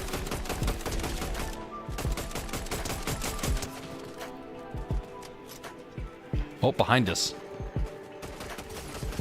Probably bots. Yeah. Yep, definitely bots. Because they paid no attention to us. Yep, no, she's that bad. That's how you know it's bots.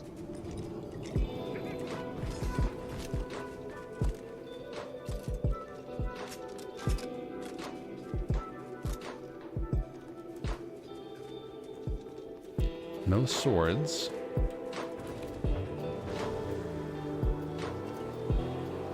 Oh, rare chest. Hopefully it has something good. Nope.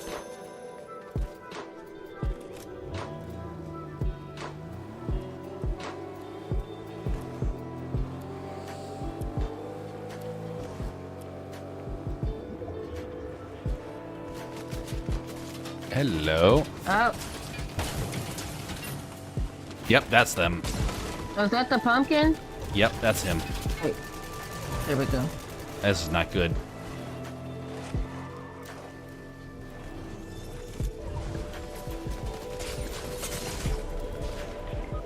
Uh-oh.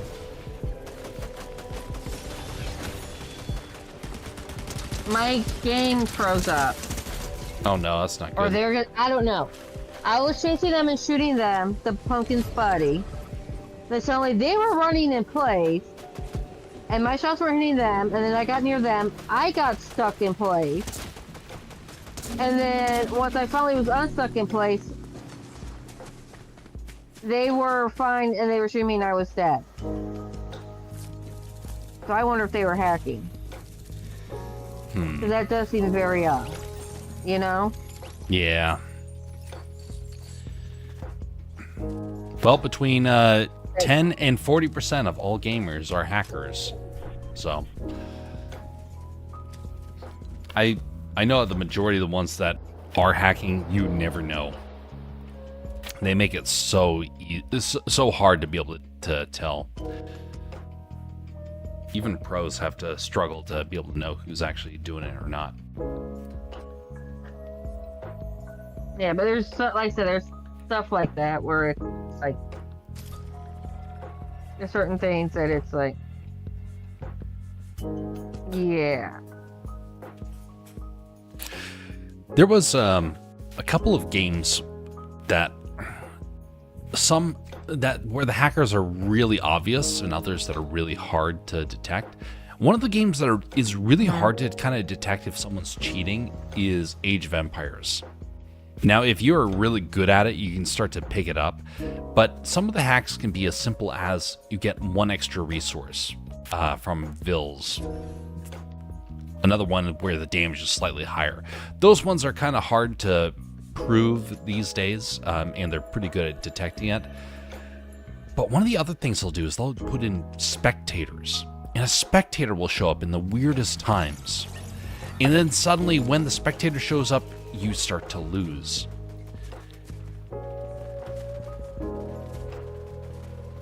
There are ways to stop hackers, but it requires a level of security on the main servers of the game company, and not a lot of people want to afford that.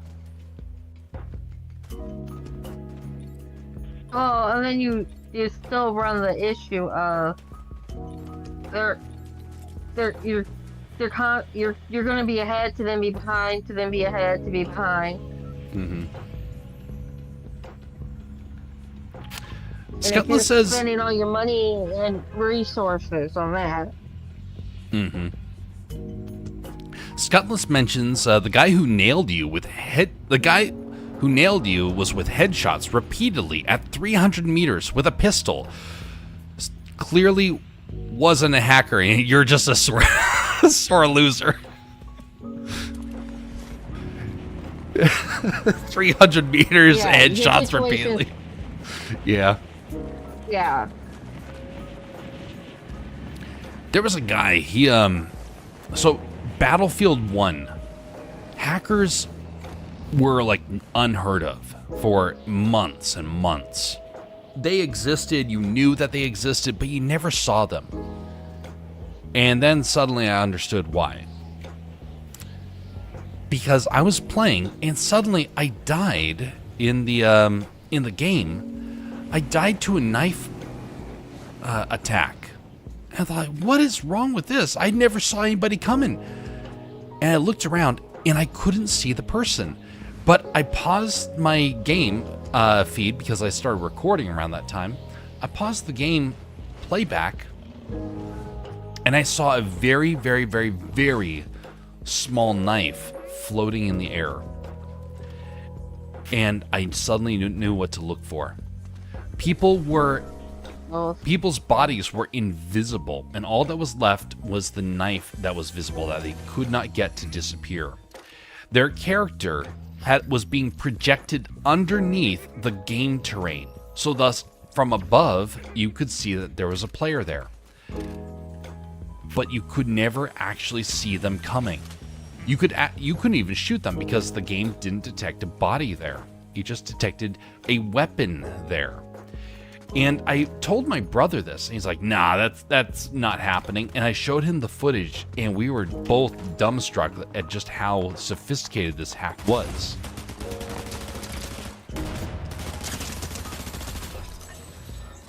Thankfully, other games have not had that problem, but that game, it got so obnoxious with how regular that started to become. You get sniped, and you couldn't see the player because they were in a bush for their gun, and their body was missing, and so thus you couldn't even snipe them back. Other things are pretty obvious, things like invulnerability and whatnot. But accuracy is really hard to prove or disprove, especially when some platforms actually encourage aim assist. Oh. Sword. Huzzah.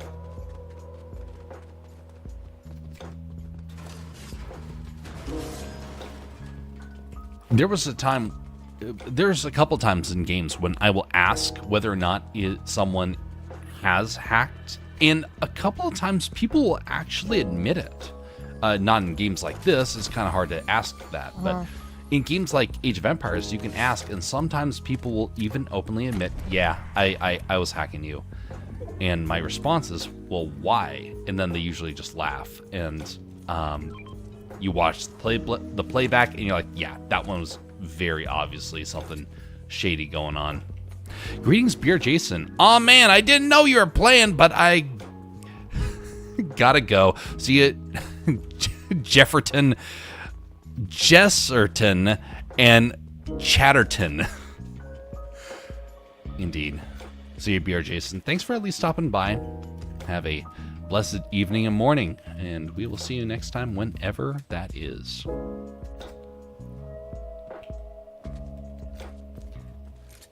One of the worst hacks that I ever saw, though, was one where you watch the playback of the video, of the gameplay, because it was a game that you could do that, and you found a character that shouldn't be on the map, and is a weird character. You thought it was an NPC, and it said, it said God character, and then you watch the playback of the player. And the player would go over to that character, and that's when all the strange abilities would happen. It's really weird, so I stopped doing custom maps because that was becoming far too common. Will you be online tomorrow, says Bear Jason? We will indeed. It will be around the same time frame. We're probably going to be doing something more art-related than game-related. So I don't know necessarily what it will be. But it's going to be something that has to do with the items that people will be able to get from the redeem, from our redeem area. By the way, before we continue, let me actually show this because I don't show it too many times. This right here is our is where you can get redeemables. So right now we have a couple of things. Shirts are still in the works. But we have some other things here. Things like prints of some artwork that's been done. Got a little beaver looking at a chainsaw. A beaver trying to do some damage to a tree as well as his tool. And other one of some guys that are just going down the river. So you will also be able to find the t-shirt here. This is not the t-shirt. We're going to be working on the t-shirt this weekend, as well as some other things. But anyway, things like that you can be found over on the Silverado area. I see it then, God willing. Art, who's he? So many people coming in when I'm gone. Prince, we were just talking about him today. Yes, indeed. Prince. Exactly, that's what it is. It's not art printing, it's art prints. I don't know who this Prince Art is. Sounds like an epic fella.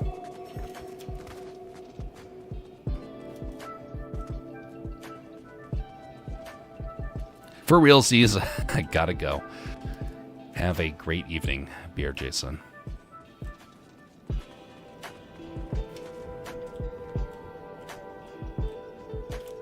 You know, I took an entire class of Japanese so far, and I learned how to say baggage, which is,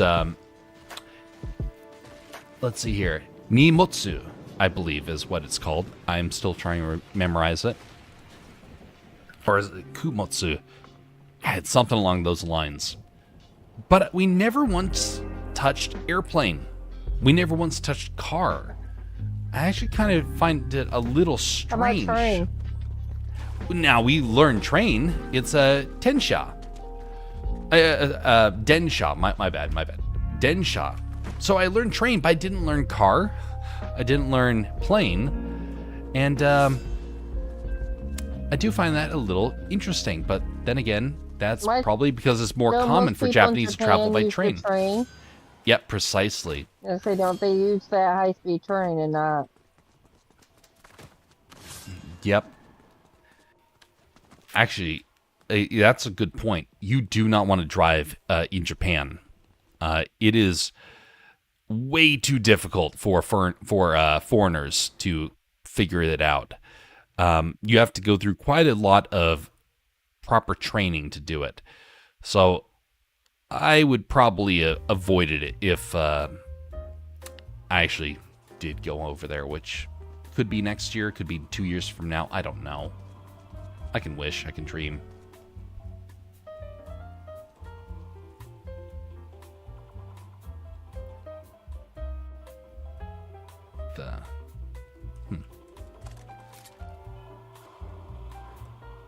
So hard to read the text around here on some of these. I do like that they've actually used legitimate Japanese writing for this. I was afraid they were going to go with the gibberish that they did for the last chapter. Oh, interesting. There's bugs flying around the lights.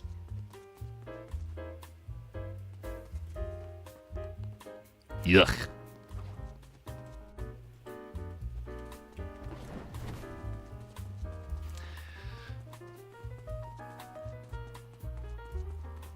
All right, gotta find a vehicle.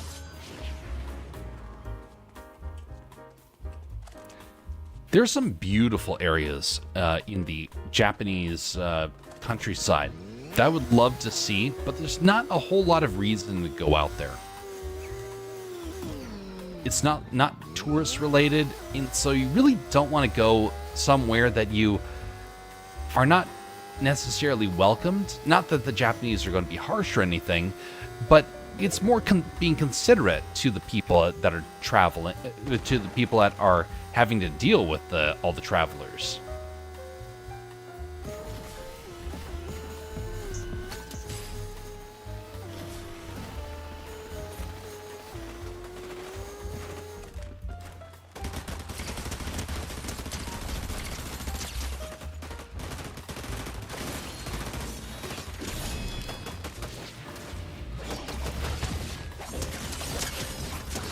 Yeah, super sword. Nice. Oh, we got fire mask. I already have a void mask, so I'll avoid that. I'll avoid it because I got a void mask. Okay, maybe it would be funnier if it was the other way around.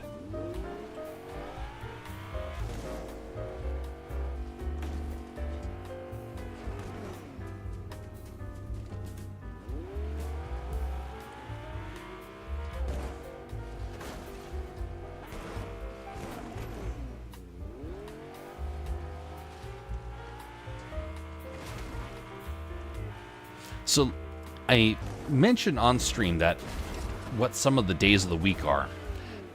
So right now in Alaska, it is now Nichiobi, which is Sunday, because we just passed over into the 1 p.m. marker. Which, by the way, this will probably be our this will be our last round if it's a full one, and we'll go over to art and animation. But for Saturday, it's Doyobi.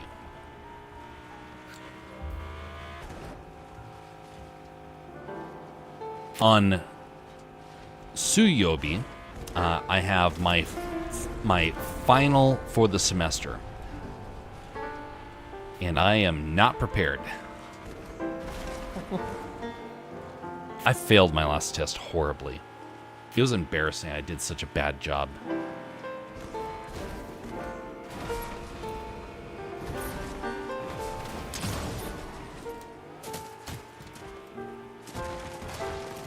Look at that cute little set of wings on him.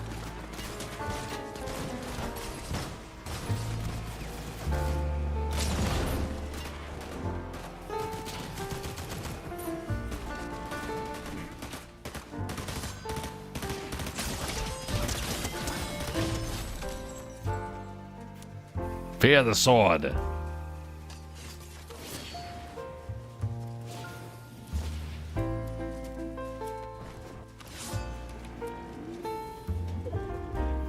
Void Mask could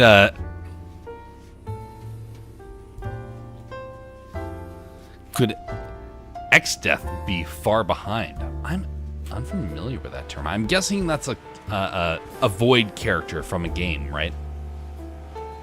For me, whenever I think about the Void, I think about League of Legends, because that was a big part of it. By the way, I've said this before, I hate the Arcane series. It is so bad. The first one, the first series, terrible. The second season, terrible. Oh, but people love the first one. Yeah, well, it wasn't League of Legends. It was garbage to begin with. It was so insulting as well because they had an incredible story that they overlooked. Maybe everyone who plays games like that gets upset when they see something turn into an animated feature or a live. What is that doing there? So we got a Phantom that's right there. Oh. Phantom's a little far away from where it's supposed to be, huh? By the way, folks, that's how you deal with ghosts. Well, that and prayer.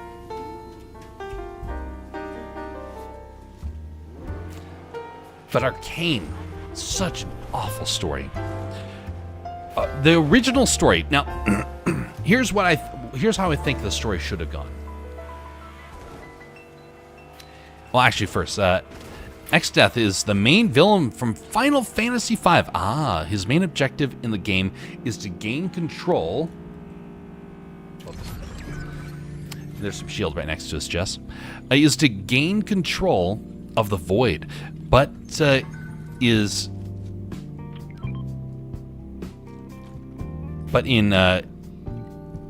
Dissidia Final Fantasy, his obsession with the Void becomes a meme with just how much he brings it up. So here's how Arcane should have been. Oh, my bad. This is what Arcane should have been like. By the way, I watched the first 2 episodes of Arcane. I turned it off. That was how much I hated it. And I heard from people how it ended, and I thought, you know what? I'm glad I stopped, because it was just that bad. Arcane should not have started with Jinx. Jinx is a villain, and they made her out to be a hero, a tragic hero. He shouldn't have started with Vi. Vi is a bit messed up too. He should have started with Rise. Rise is the character he should have began with. Rise is trying to find runes, and he is a master of runes.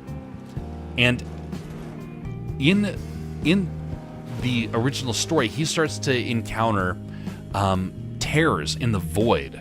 Now, in League of Legends, the Void is like the arch nemesis of so many of their characters. The Void is threatening to destroy the entire world. It's unleashing monsters and causes them to have to fight. Some of them ally themselves with the Void, others are against it. And Rise is the first one to see it. And so then he's trying to gather together a bunch of champions in order to battle the Void and those that are coming out of it. Some people see the void as an opportunity for them to gain extra power. The Kingdom of Demacia is initially dismissive of the void. Uh-oh. Uh-oh. Oh, great superhero.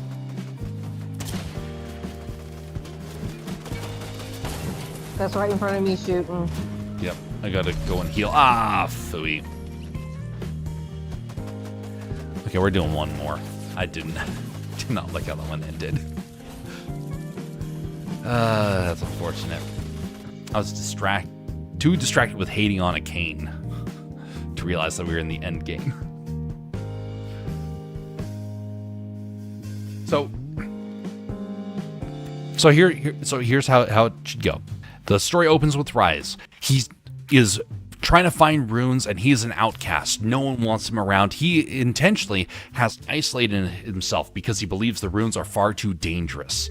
And he's trying to make sure that nobody gets their hands on runes. As he is gathering them, he finds a strange alteration that is happening in the landscape. He's in the desert, and he's going through canyons, and he sees a tear in the void. And he goes over to it, and out comes a monster, Cho'Gath, and he starts to attack Rise. Rise then uses his teleport ability to... Well, first he uses the runes to lock Cho'Gath in his place. Then he teleports away, and in doing so, he realizes the scroll that he had has been severed. A lot of the rune pages have been lost. He goes to the only place that has the power to stand against an entire army, Demacia. But Demacia's got a problem.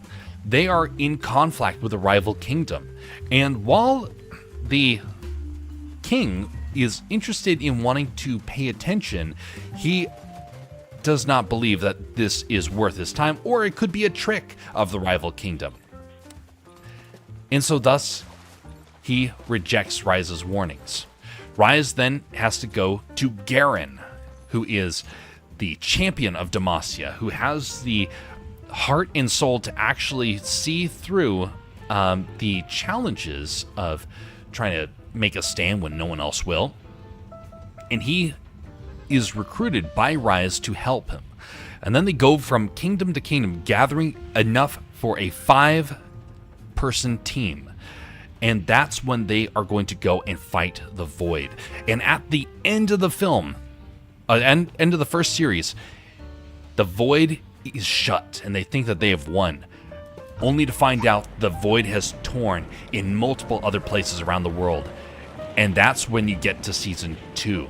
The next season, you can go over to Piltover, and you can show how they're dealing with the Void. But you have to start the story with Rise. There's no other way to do it. Greetings, Yashir. How are you doing?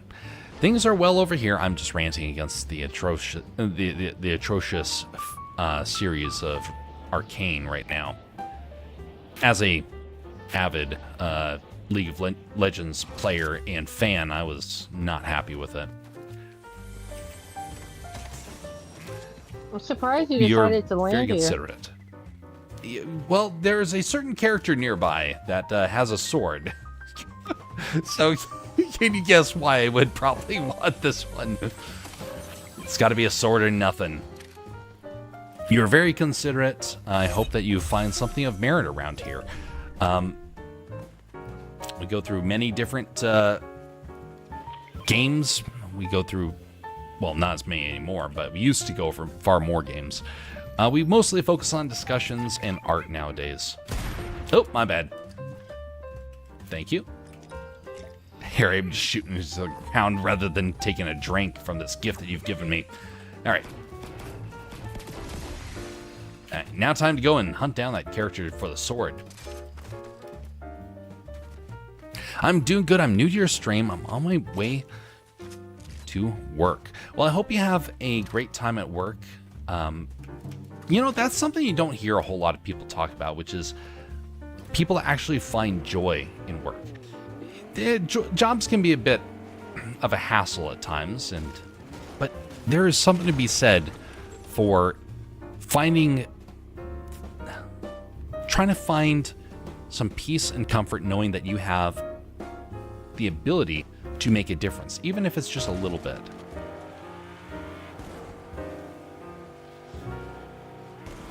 I know a couple people where they're not working, and it is a very kind of sad thing for them. Hey there, you terror.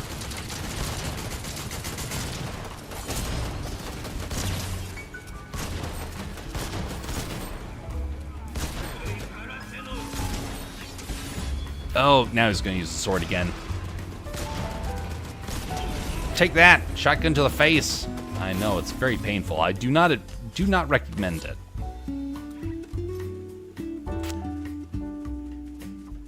Here, you take the shield. I'm going to go... Oh, there's 2 shield. Never mind. This is perfect.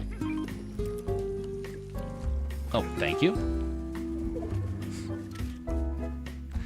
So there was a fella that I was talking with a couple of months back. Oh, my bad.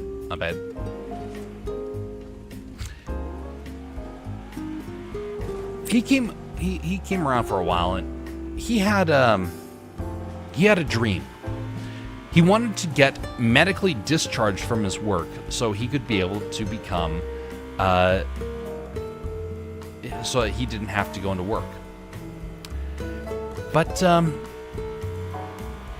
you know what was really interesting is that the moment he did that, he suddenly realized that there was a lot of great opportunities he had to engage people at his work, and suddenly he started missing it. When I used to work at Disney for a while. I was at Epcot, and each day I went in, I had such a blast. I did not like the company. I will say that. Did not like the company, but I had an absolute blast working there. One of the best things, though, was working with all of the customers that came in. Those customers were such a joy to have. And I remember a couple of times when I was actually able to offer assistance in such a way that they actually went and gave a glowing recommendation to management. Now, it didn't happen too terribly often, but it did happen a few times. But I found out from the other people that were working there, because I was smiling every time I went there. I had it was a great experience. But there were a couple of people that when they heard that, they got so they just said that, oh, I've had it. Oh yeah, we're gonna need more fuel. The gas stations are flashing on the map. Either gotta go close to the storm or into the circle. Yep. Gonna go over here. I was going around in circles because I thought I saw some footsteps. Uh-oh. Never mind. But I was in a discussion with somebody where suddenly they got they got very upset because they could not stand work, and to see me happy with it made them upset.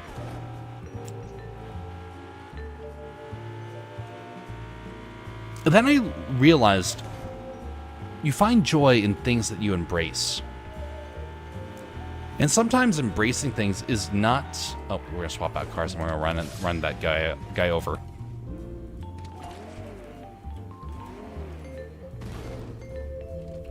There we go. We had a good... I had such a great time, but I found from a good friend of mine that was working there that they had a miserable, absolutely miserable time there. And I kind of felt a little disappointed that I had not known about that.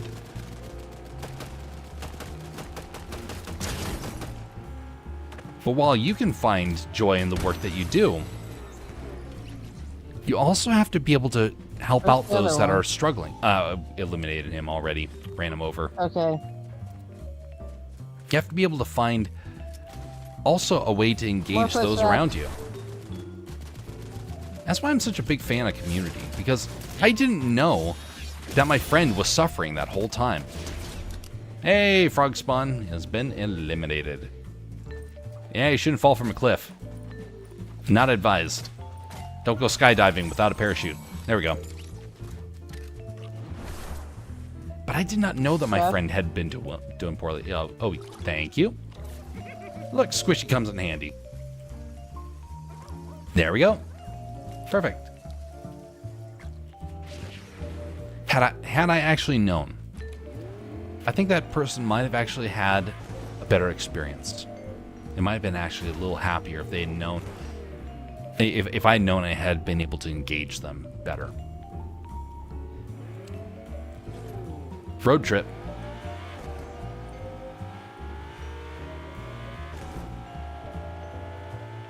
In a similar sort of way, there was a job where I had a miserable time. Absolutely miserable. And no one knew. And when they finally did know, it was kind of too late. No one actually paid attention. No, I don't. Oh, wait a minute. What's this say? Oh, wait. I know this. Irashaimase.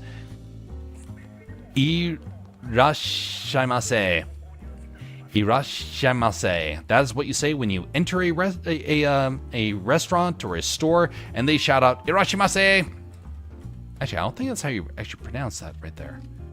I think there might be a slight variation in the one I learned versus what is currently up here.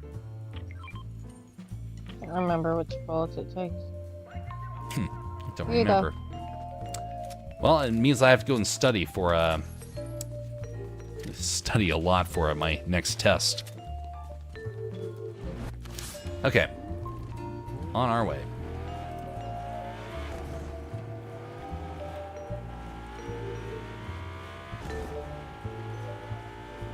So no one knew what was happening, and then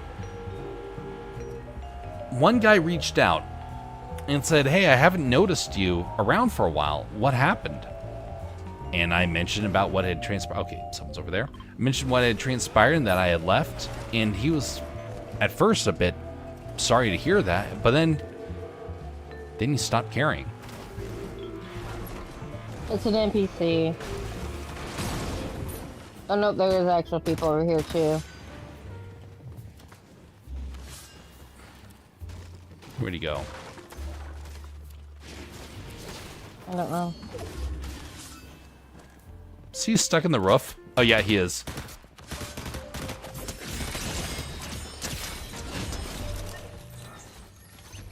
You get him? Yep.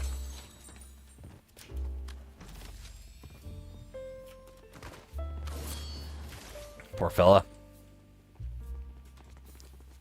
He got stuck up here? Yeah, he got Was stuck he in stuck the or was roof. he hiding? Alright, gotta get this car out of here. But how many times do we pay attention to when our friends are in a tough bind? How many times do we say, hey, you know what? I didn't realize that you were hurting. I want to let you know you're not forgotten. I've not necessarily acted when I should have, and others have not acted when they should have. We're all trying to improve and get better at it. But sadly, in this culture, we many times think about, number one, ourselves, and we forget about to look out for those around us that maybe are not doing so hot. What the? Why did it do that? All right. That's like straight ahead. Oh wait, footsteps right here. Yep. See, guy. He got eliminated with a car. What the? Well, that's unique.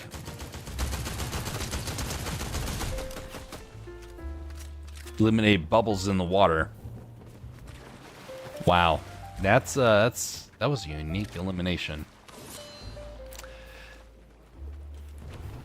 But caring for one another, especially in our society, we forget so often how to actually do that. It's one of the reasons why we need to focus on actually having community. How many times do we just get disconnected from one another? We go about our lives, we don't know about what is happening to those around us. We saw that friend once, months ago, or was it years ago? You know, I don't really know, but I'm sure he's doing fine. What if he's not? What if he's waiting for somebody to reach out and say, you know what? Life has been tough. Lots of shots all around. Yeah, it seems like a bunch of bots.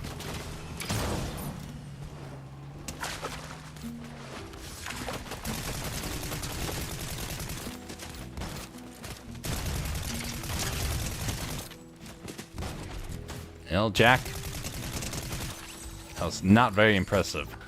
Nor was my skills, for that matter.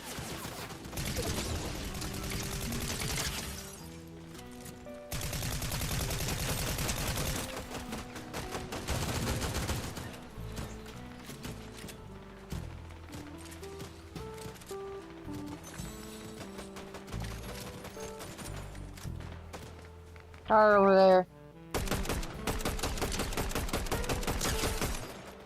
Over there now. Helium Hog.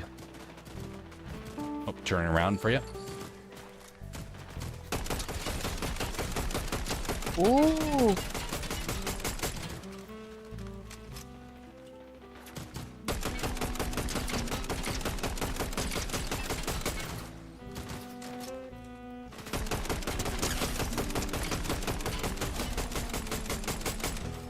Oh, that was a bot.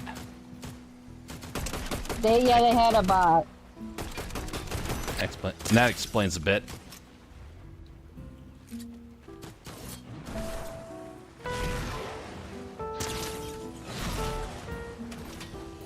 I saw the red exclamation point. That means a bot.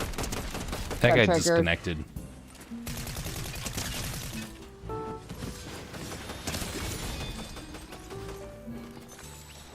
Slice. Someone's behind us.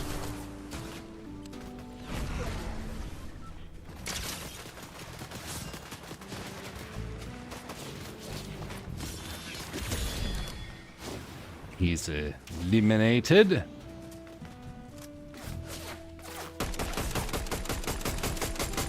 I cannot aim. There we go. Anonymous.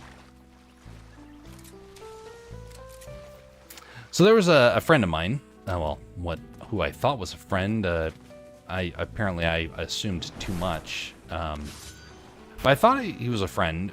And so one day I noticed he wasn't doing so hot. And so I reached out to him and said, "Is everything all right?" And he said, "Yeah." Well, I found out a while later he was not doing well. He was a broken man. And I got a chance to chat with him and offer some encouragement. Now, I don't know if it actually helped. Communications kind of stopped. But I do remember very distinctly just how That's back that way. lost he seemed. Yep, moving right towards him.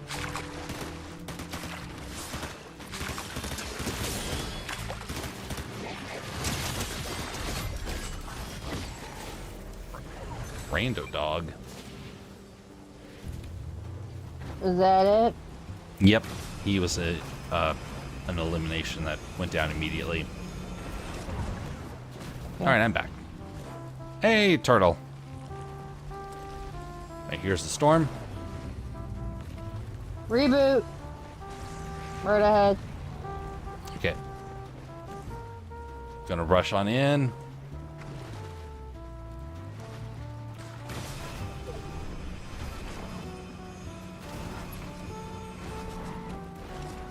I don't know where the reboot van actually is. I just saw the over here. symbol. And straight ahead.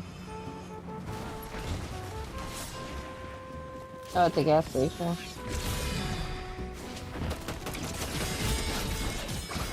He's a rapper. Oof. Nicely done. McClotter. But so I reached out to him after he kind of mentioned he wasn't doing so well. And I asked one of his closer friends, I said, hey, I don't want to mention what the specifics are, but do you know he's not doing well? Completely oblivious, and he couldn't care less. I thought, why?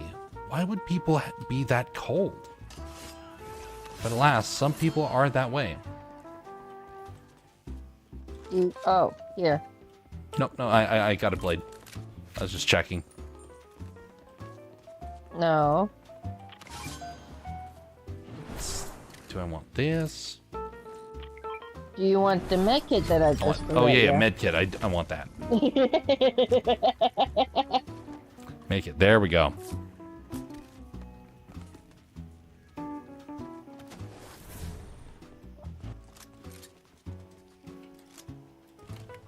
Here's a 50 pot. Oh, thank you. Someone's coming.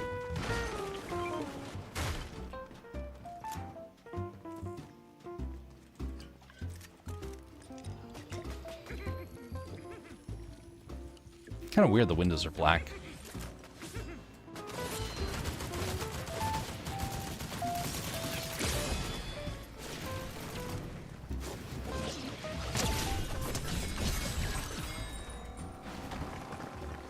There's someone inside the building. I think. There is? Or was that just my bot? I think. Or maybe it was Oh just the no, bot there is wanting somebody. to There is follow somebody. me. I was hearing footsteps. Oh, never mind. It's a squishy over here. No, there is somebody. There is somebody.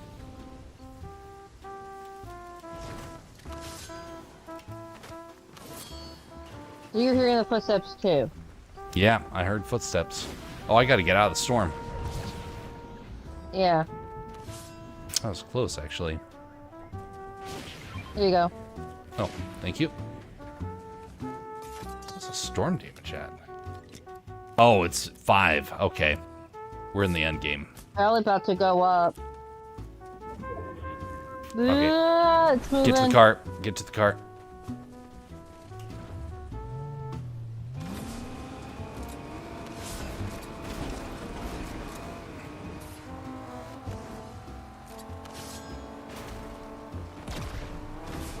Oh, there's somebody.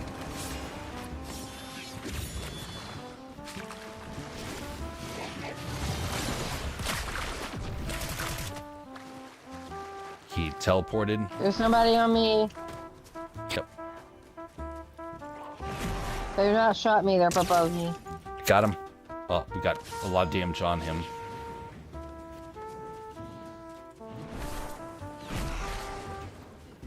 Georgia child. Oh, that was it! Oh!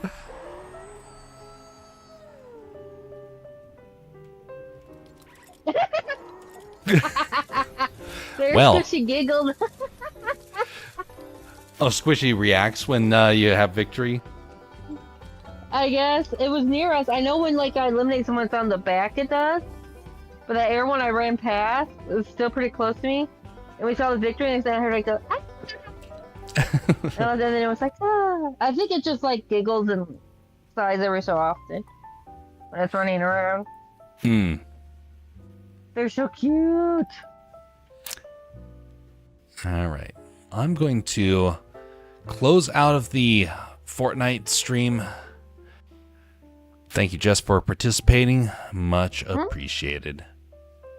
I'm going to get Blender now, all good to go. So expect a short pause in the stream. Sorry. Okay. What was that? Christmas pudding, all butter cookies.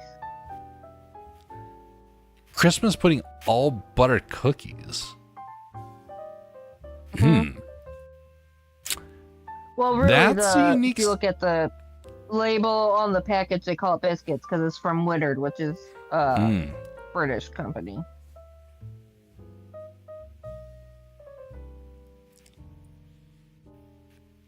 Honestly, that could actually be a bit appetizing, depending on what the final flavor is. Doesn't sound bad like some of the other wheat things out there. flour, salted butter, apples, currants, sultanas, raisins, citrus peels, and spices. That sounds actually pretty decent. All the flavors you get in the Christmas pudding, but instead of it being, squishy pudding, it's a cookie. See, I can get behind that. The pudding Probably is a lot like the shortbread. Yeah, a bread, I'm all for that. Sadly, it's just not a... I don't know what is wrong with with a British culture, but their food is routinely just so bad looking and tasting. Well, the fruit pudding, like Christmas, it's a steamed, sort of like a steamed cake. Or like bready cake. It's like what those steamed puddings are.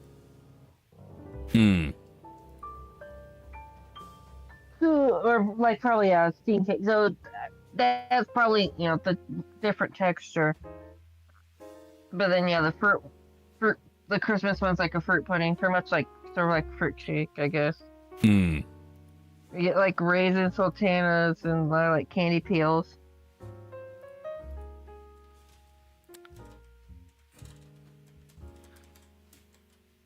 Okay, we grab this right here.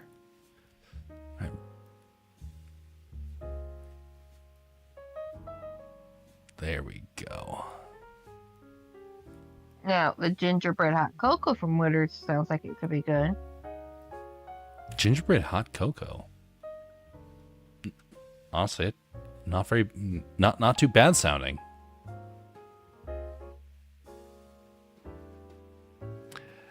Now, I would get a little curious about some of the types of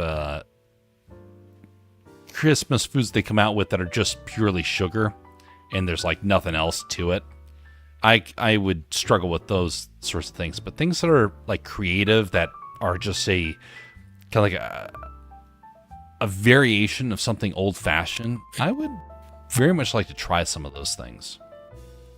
Kind of like gingerbread is a very old world, very traditional flavor, but you don't hear about that in too many recipes these days. You'll hear about all these things that are like highly processed sugars, and somehow we're all supposed to get behind that, but then they'll, for whatever reason, skip out on things that are maybe a little healthier for you. So, like the candy cane peeps? Candy cane peach. Did you post that one before? Peep. No, peep. Oh, no, ugh. No, peeps, get that processed stuff out of here. No. No to peeps. Save humanity. Avoid peeps.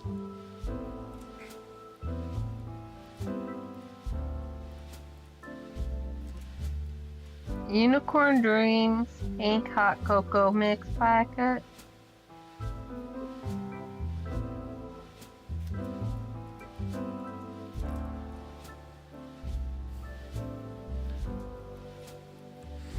Unleash your inner child when you enjoy a cup of this whimsical Unicorn Dreams pink hot chocolate mix. Just add water and milk for a magical take on a classic hot chocolate. Perfect with a generous topping of whipped cream and sprinkles, this hot chocolate is a fun and delicious drink the whole family will love. Did they say Funalicious? Fun and delicious. Oh, fun and delicious. Okay. I was talking a little fast. Well, I've heard that term before, Funalicious. And I thought, I thought it was like just what one product did. So it made me wonder if it might have been the same company because of that. I don't remember what company it was that had that slogan, but that sounds very familiar.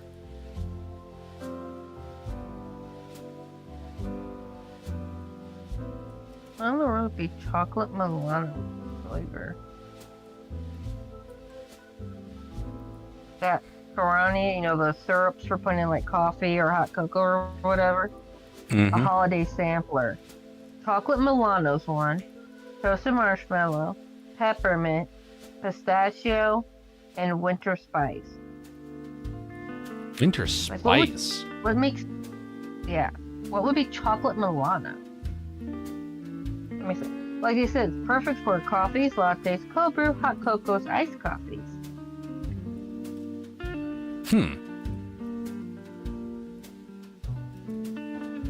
I don't know if it.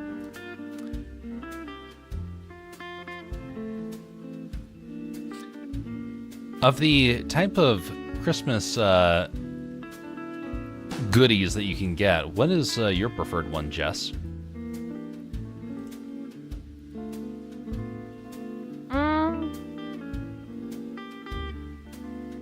I don't know. Kind of bounces around based on my mood. Like sometimes it's like the hot cocoa kisses they do for this time of year, where it's a chocolate shell and then like a marshmallow cream inside.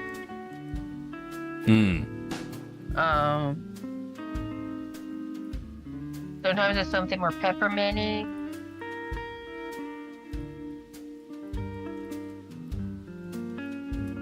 I really enjoy the flavor of peppermint, but you can have it. You can have too much before it actually starts kind of grating on your taste buds. It seems. I do have it. Bottle so it says featuring the comforting flavors of cinnamon and cardamom balanced with notes of citrus. That's what winter spice is. They're probably sort of like the sort of flavors you'd have in mulled wine type of thing or something. Sort of like your classic wintry things is what it sounds like.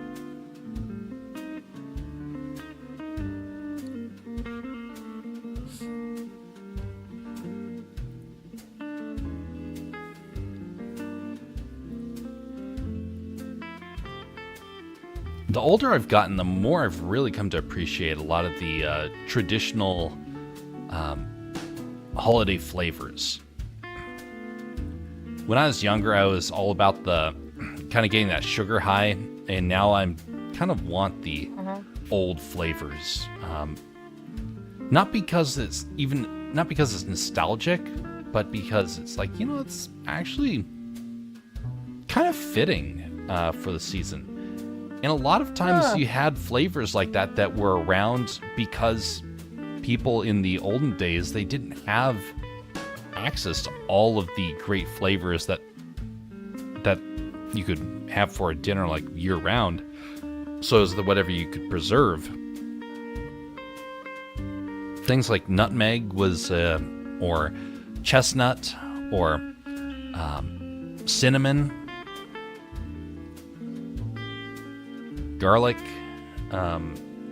Garlic was really popular, especially among the poorer classes. In fact, it was a form of insult to call someone a garlic eater in some times of history, but it's also remarkably healthy for you. So, definitely not something you want to avoid, but some people did want to avoid that.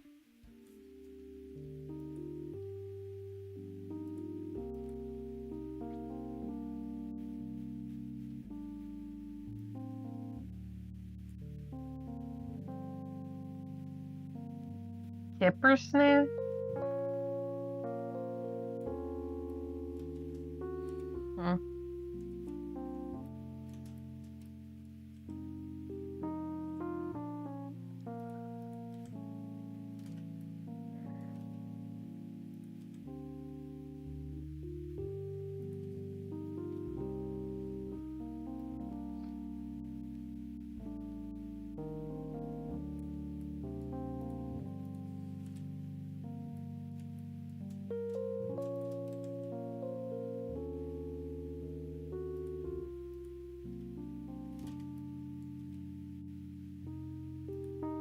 Marzipan potato?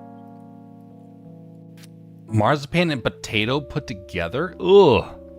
Marzipan's not very good to begin with. It's probably marzipan made to look like potato. Oh, that would make more sense.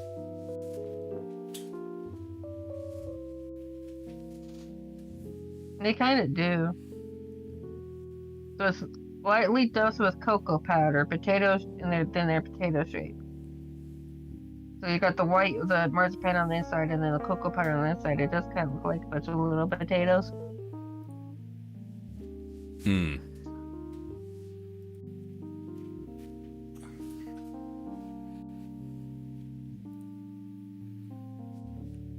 Honey bourbon salami whips.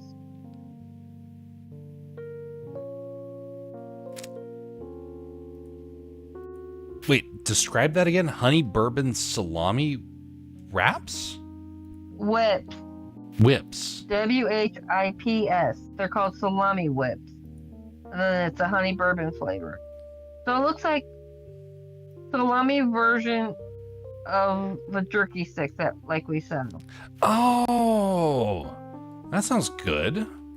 That sounds really good. Wood smoked and crafted using Central European methods. Each bite of these salami sticks is bursting with bourbon flavor and a hint of vanilla, oak, and caramel. With 16 grams of protein, it's the perfect snack to keep you energized throughout the day.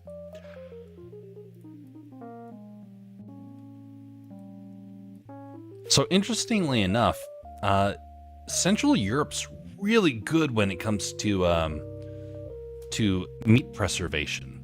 So they're like the gold standard when it comes to things like smoking meat. And so I'm not surprised that they would be the ones doing this as well. Now I really want to try it.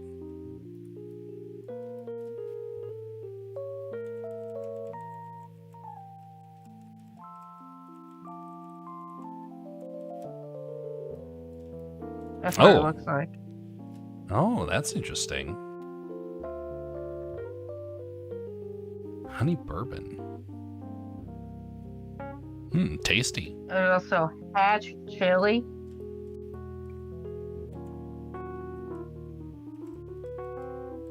Yeah, that sounds good. Why would you want a chocolate poop emoji? No. That's ridiculous. Yes. Some people. Folks, just because there's an emoji of human excrement does not mean that that's something you should want to have.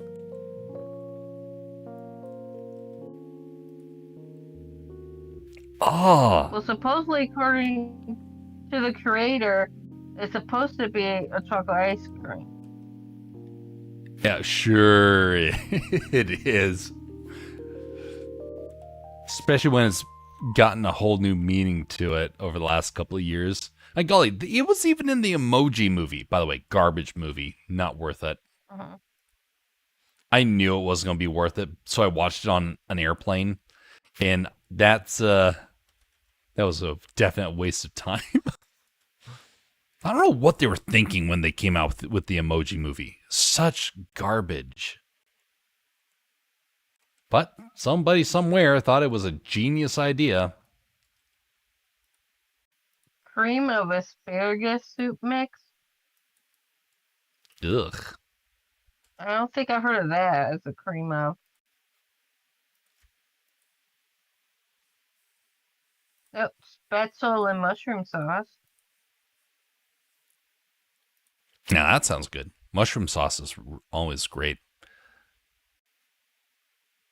Oh, Bavarian shredded potato dumpling mix.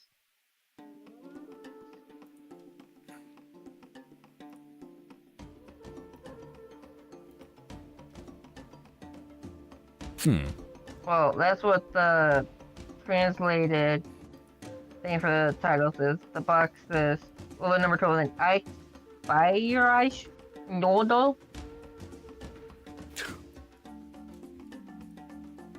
If I'm that right. Yeah, it's kind of hard to know sometimes with pronunciation. Like, there are things in Japanese, for example. Studied that. Yeah, there are things in Japanese that, to a Japanese speaker, it makes complete sense, especially the ones that are to say a word a certain way. And you as a Westerner struggle with it. And so one of the words that really confused me was steak. Because the way that's spelled is sutoeki. And it's pronounced steaky. But when you read it at first, you don't recognize it. And so you're left confused and kind of wondering, am I losing my mind? If this is supposed to be something I recognize and I can't. And I wonder if there are things like that across languages where the pronunciation makes perfect sense to somebody, and then you, as in another language, you hear it and it's just gibberish to you. You can't make heads or tails of it. I wonder what the percentage of words are like that, where if you were to hear it just outright, you don't understand it, but if someone were to explain it to you, it suddenly makes sense.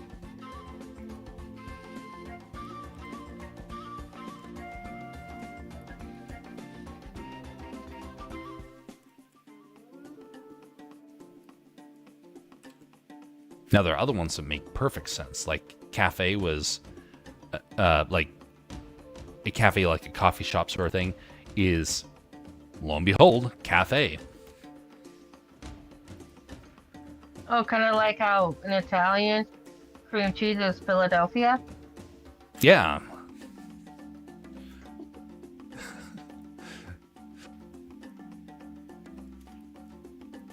It's something that someone who's a bake from here went over there and was like tripping, and it was like doing a thing in a bakery, working with someone, and there was security. He's like, it's like, oh, how do you say this in Italian? He's like, Philadelphia. He's like, no, no, Philadelphia is what we because that's, I guess, that's the, that branding's the only, is the one that gets imported in, so they just call it that. Yeah, a lot of places in Europe, they name their cheeses after towns. And so, or like regions. Parmesan? Yeah, Parmesan. Parmesan's named after a region. And only true proper Parmesan comes from there. Most of what we call Parmesan isn't actually proper Parmesan because it doesn't come from there. Man, there's a huge flavor difference too. So it's so weird to think that a cheese, for example, is truly isolated to one region. There is no way to create that same circumstance that cheese comes about in another region. It all comes down to the grass. So you lose the grass, you lose the cheese, basically. You have to swap out your cows for a different type of cow, you lose the cheese. Cheese connoisseurs. They talk about with the Kerrygold or whatever. It's about the happy Irish cow thing.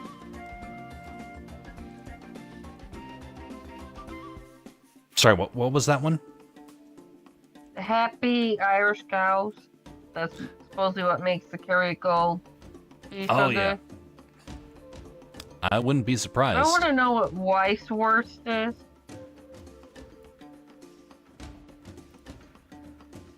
I don't know. It's a pale sausagey looking thing.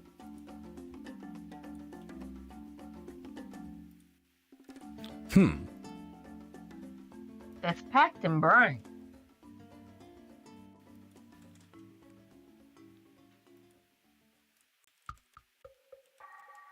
It's a unique blend of pork and salt with spices packed in a tiny brine. Known as the Oktoberfest sausage, Weisswurst is traditionally served in Munich at Weissen.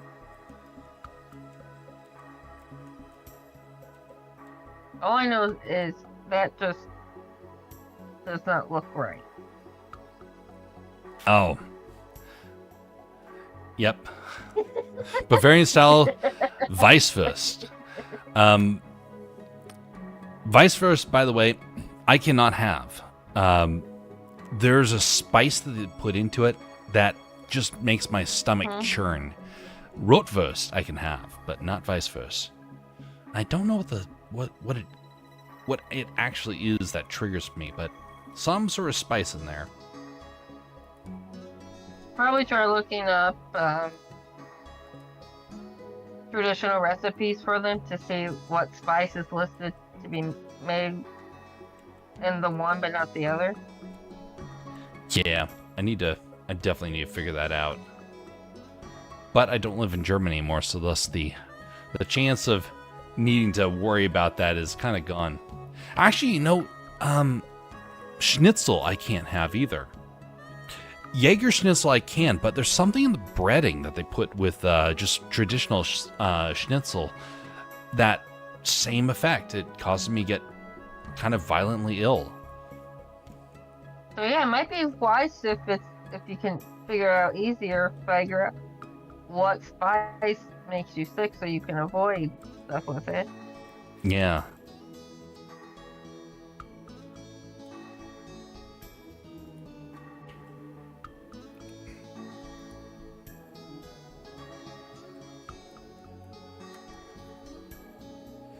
My favorite, of course, when I was overseas was Schweinsteak. Schweinsteak and Jaeger Schnitzel. Very hard to go wrong with either of those. Jaeger Schnitzel was everywhere. Super popular. Absolutely delicious.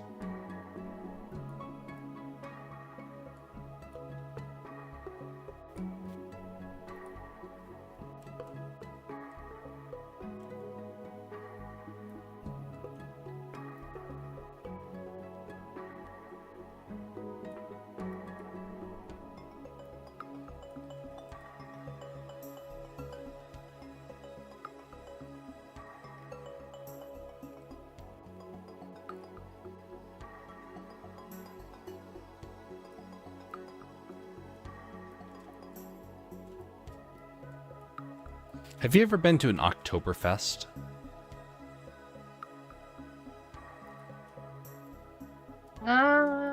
Really? There were a lot of people. Not like big proper one. There's a lot of people had, like, there. Local smaller ones.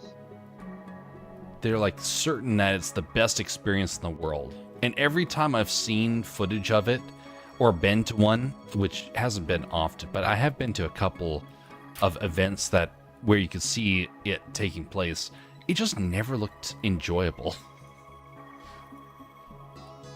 I was never had an interest in it.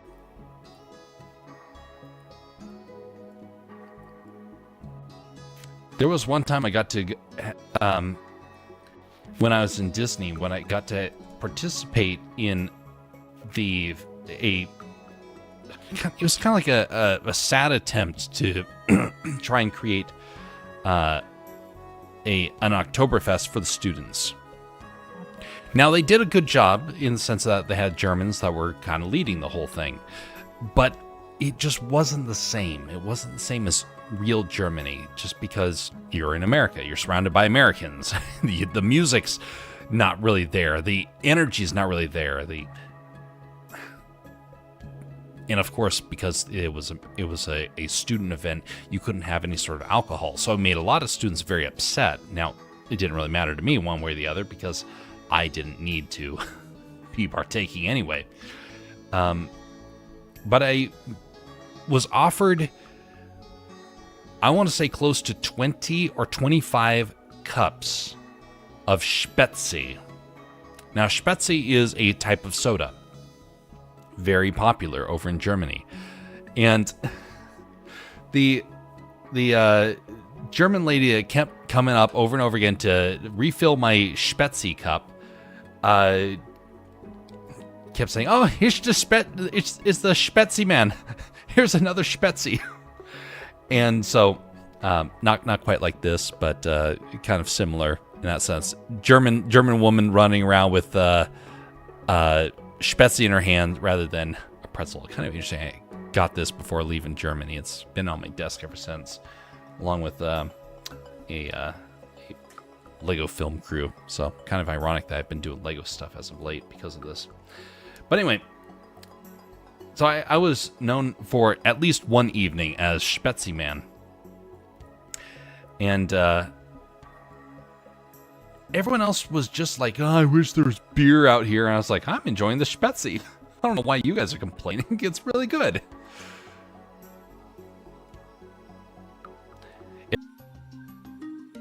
All right, testing 1 2 3. Testing 1 2 3.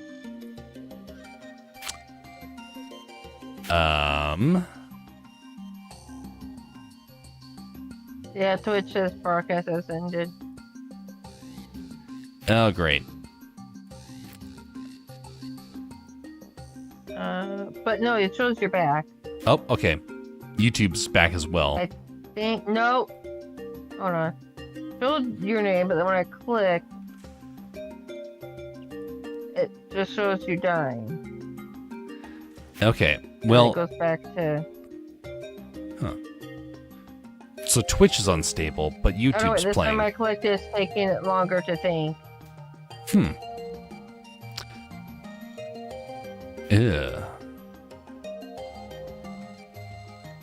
Well, I'm going to shift around a little bit like this. Okay, let's see how long it takes for that to be transmitted.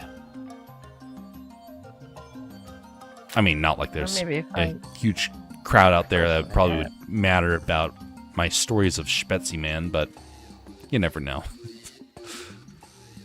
Okay, yeah, everything is still live. It just had a very weird glitch. And I think it might be primarily on the Twitch side. Okay, well, we're back. Yeah, Back and Twitch is operational. back up, yeah. So Spetzy Man was quite happy with all his Spetzy. And the students were like, well, you know, it's just, we'd only be happy if we could actually get some alcohol. Yeah, that's what we need to make us feel happy. But here's the reason why this story kind of mattered.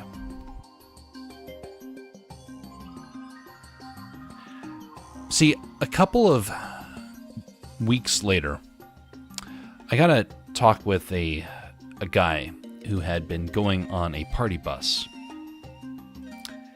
And despite, well, he was brand new to being able to drink, and the party bus is basically an opportunity to drink away all of your cares.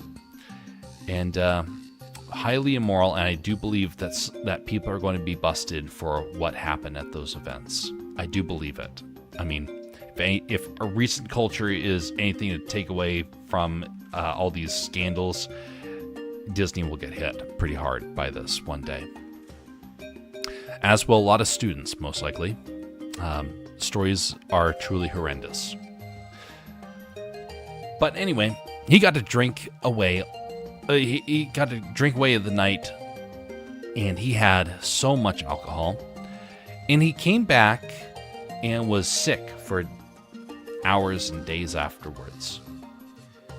And then he wanted to go back and have it again. He wanted to have all of the alcohol that he could possibly consume. And it never once occurred to him that he was miserable before he went to drink because he was upset about his lot in life. And then he was miserable afterwards for hours and days. The only time he was happy was when he was wasting money, ruining his future. And it finally clicked in him, and he started mentioning about how much regret he had. I wish more people understood that, especially the young. So many people are like certain that they only need alcohol to make things better. They can't imagine having a very neutral tasting orange soda named Spetzy to have during events. For them, they had to absolutely indulge themselves heavily in some sort of alcohol. Now, I'm not saying alcohol is terrible. I think that that would be foolish. There are some people in history where their lives literally would have died. They literally would have died if they had not had some sort of alcohol. The reason why is because it is a good way to stop bacterias and viruses. And so if you are drinking from a local water source, that could actually be your downfall. And so having alcohol is a must in our world. But the indulgence in the drunkenness is not as beneficial as people like to think. Well, this guy had his life basically turned upside down because of his indulgence. And he came to regret it. Now, I think it probably helped because he had that regret. He was willing to leave it behind. Another guy, though, was not so keen on that. He actually really wanted to become a drunk. He actively was like pursuing this. And one day I was walking around the property, and this guy came up to me, and I had been able to drink for a while, but didn't want it. Like when I turned 21, my friends, my family said, "Hey, you can go out and get some alcohol," and I said for the first year, I was like, "Nah, don't want it, don't need it." And it kind of took everyone by surprise. But one guy that I knew did go out drinking the very first day that he had alcohol. Started drinking alcohol the very first day that he had the ability to. And I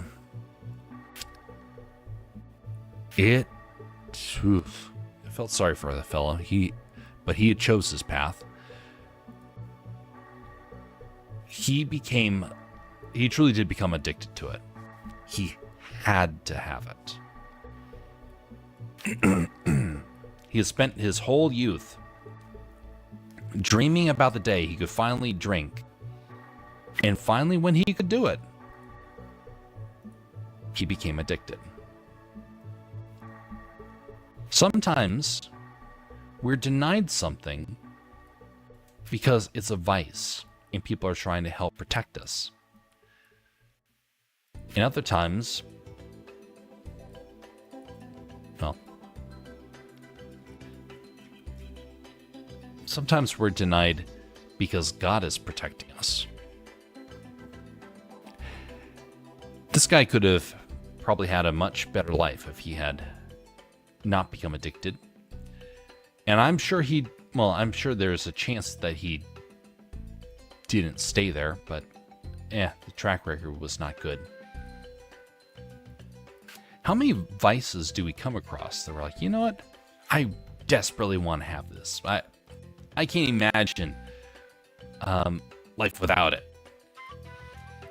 Well, there's some people, they're certain about that. They think that their whole world will come to an end if they don't get X, Y, or Z. But lo and behold, throughout life, we're always going to be denied something. And just because you're denied it doesn't mean it's bad. It doesn't mean that it's wrong.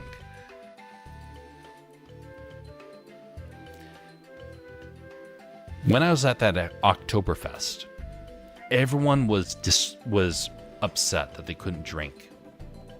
And I was just there enjoying it, even though it wasn't even German.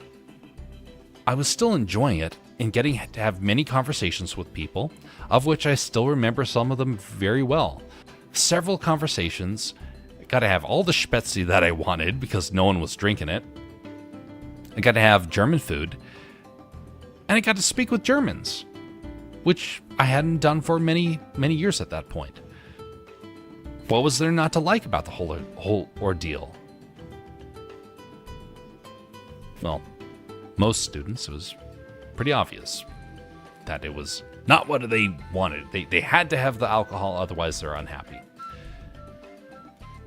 All it would have taken was them finding a little bit of joy in what they had right then and there,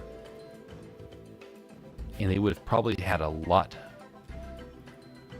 maybe a chance really to smile more when they were there, rather than be hunkered over top of a toilet as they were getting sick in the morning over and over again.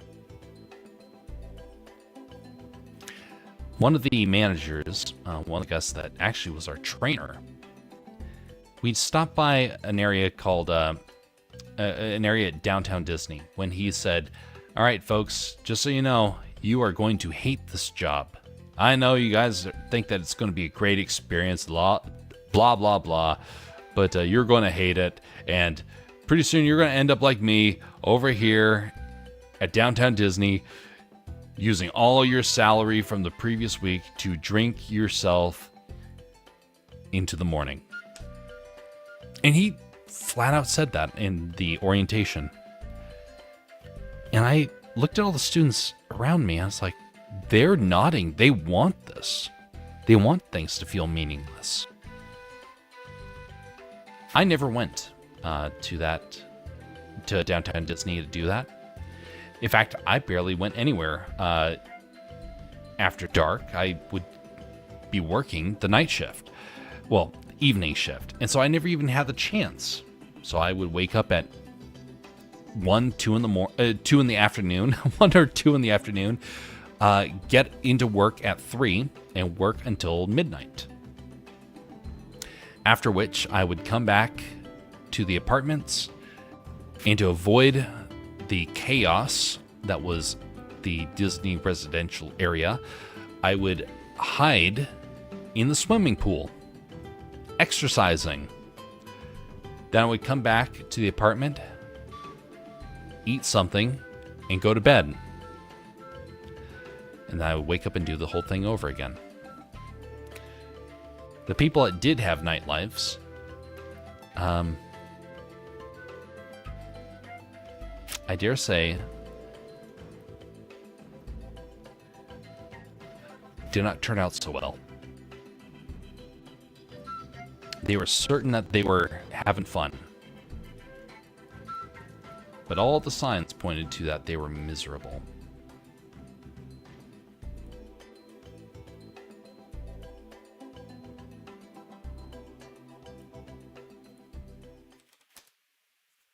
Oops, wrong button. There we go.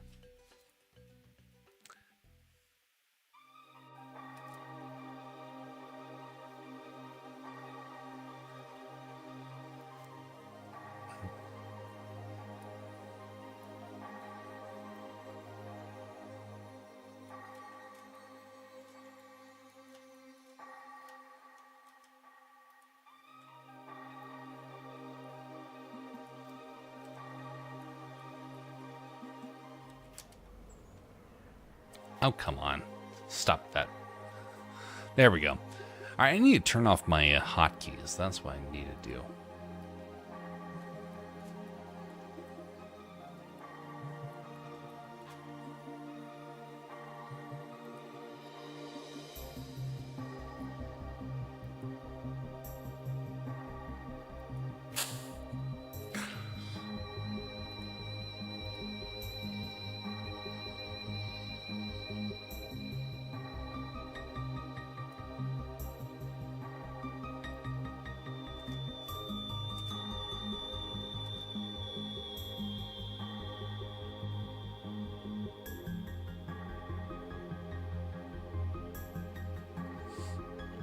All right, there we go.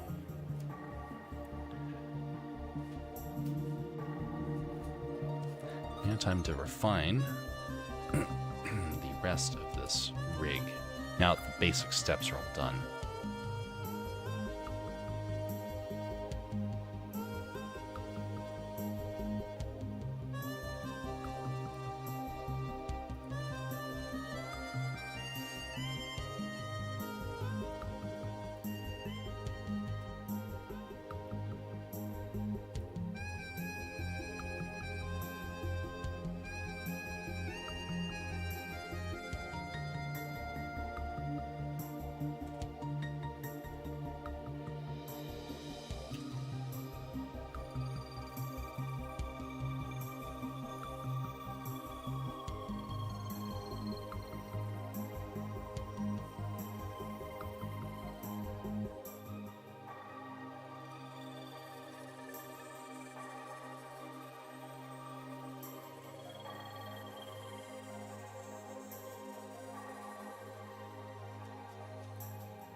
You're gonna be getting a Twitter notification.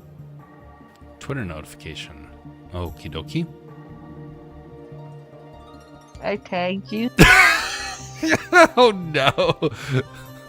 Okay, well, let's see this appropriately. Yeah, right here.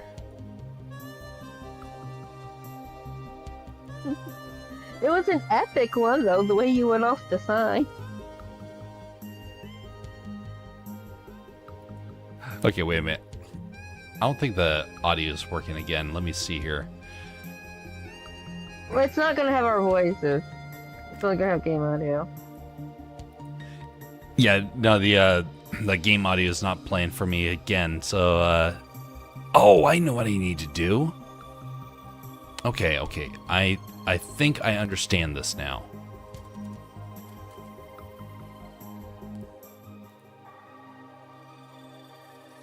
Okay, so...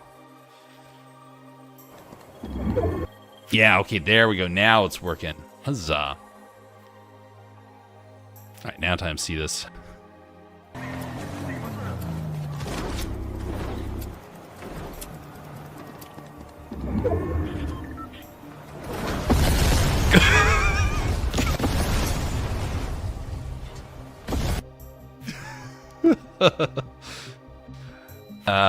Yes.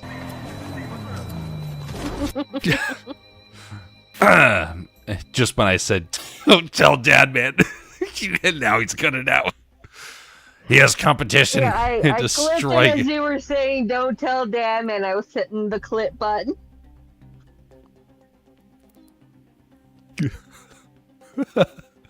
Oh, did you see golly. the tips I put in the chat? Oh, the accidentally doing a death. Soy sauce. So I put in the little VC chat. VC chat. I started looking at the Japanese stuff. VC chat. Oh. YBC chip start butter and soy sauce potato chips. That sounds really good.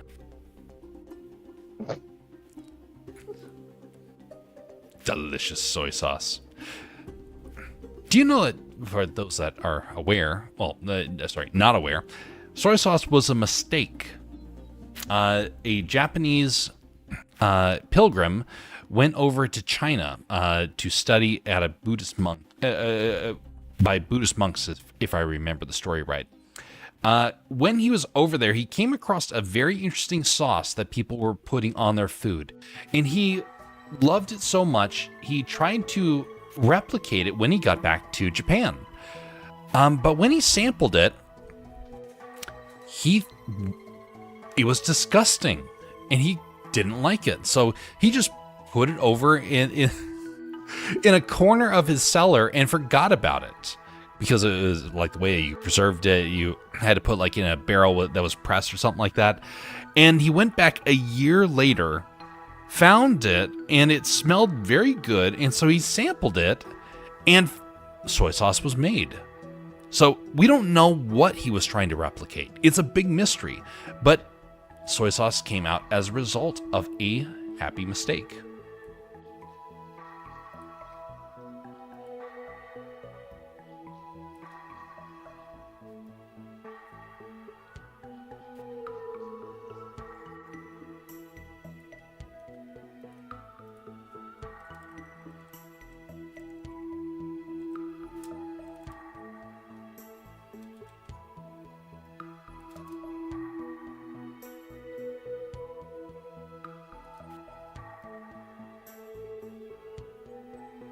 I'm just thinking of all the sodium in it. I have to remember, people back in the olden days, they had a lot more salt than we do nowadays. A whole lot of salt. So when I hear like the amount of sodium in diets, I don't know. I struggle to know about whether or not what the right amount is. So I've just kind of been saying, you know, whatever happens, what happens for me. So I'm not watching sodium intake the way that other folks do, but I am definitely watching the sugar intake, because that one I've seen immediate difference in my diet already. But back in the day, you had like salted pork, you had soy sauce, you had a lot of things that were incredibly salty.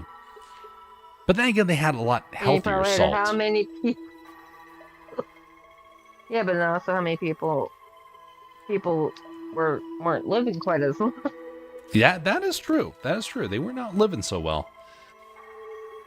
Because the high salt, usually heart problems, salt's one of the things you gotta cut and go to a reduced amount, like lower than the recommended. Blood pressure, I think it is, it affects. That is true.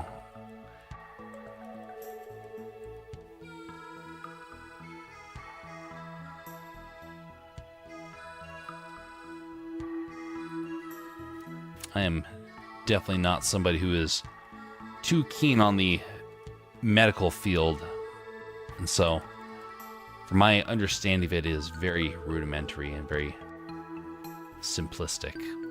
Well, mine's a mix from dealing with heart problems of family members and the changes of the diet that's needed.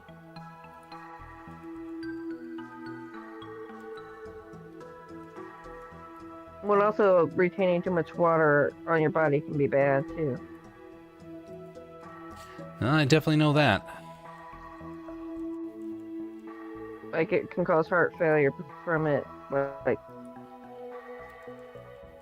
all that, like press the lungs and the heart and cause problems.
All right, let's see here. I should be able to just copy and paste these ones on the way back.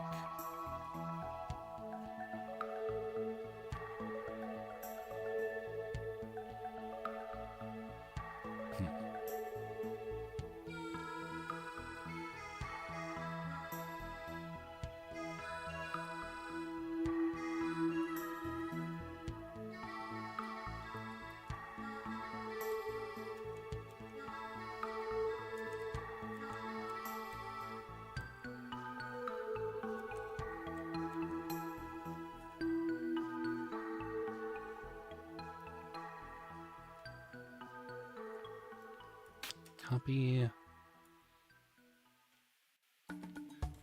Paste in. Oh, well, nope. let's change that up here. Copy. Paste in. There we go. 1, 2, 3, 4, 5, 6. Paste. 1, 2, 3, 4, 5, 6.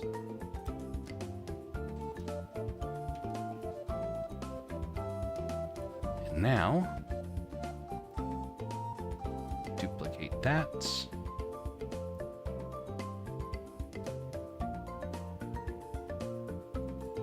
That's acting up strange.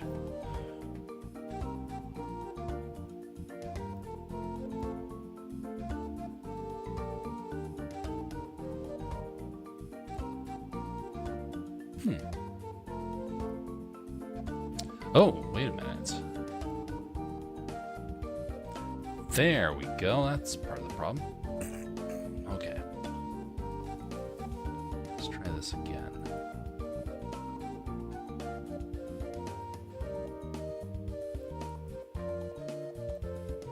Take these, delete.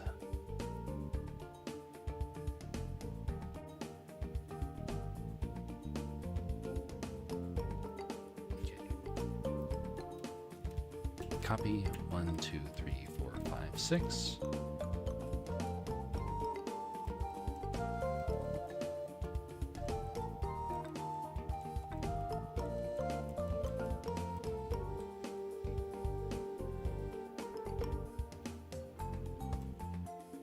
Save the scene because I think things are glitching.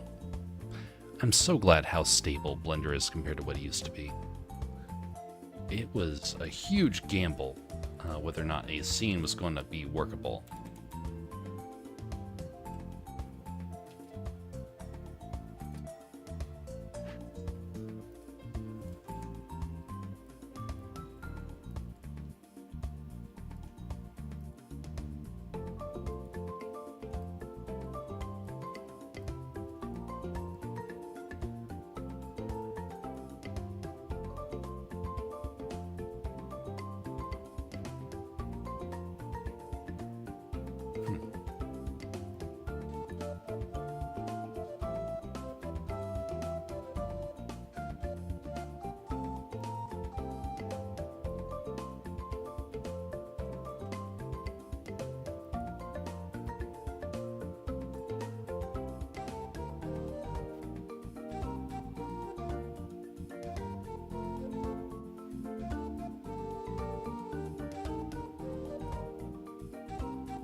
Press the same button over and over again.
There we go. It's looking lovely now.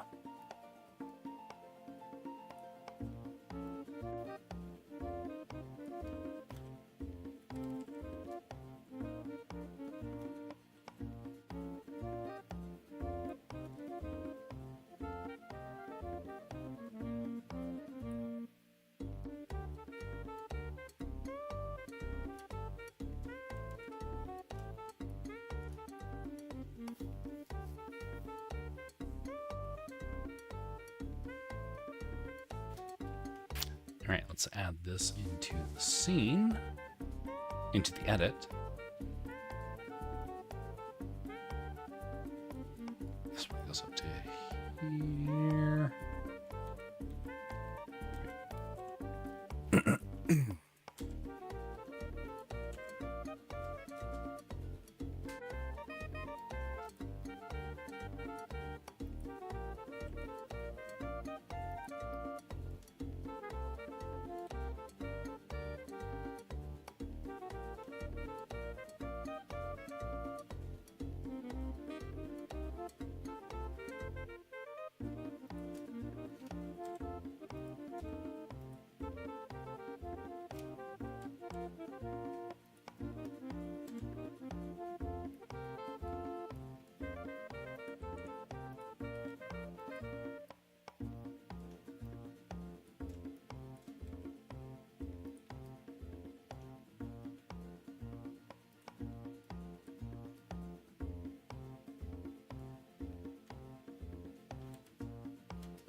All right, so the hiker enters into the scene. He looks back because he heard something. He looks at the scene before him. He's enjoying the view, sees eagles flying overhead.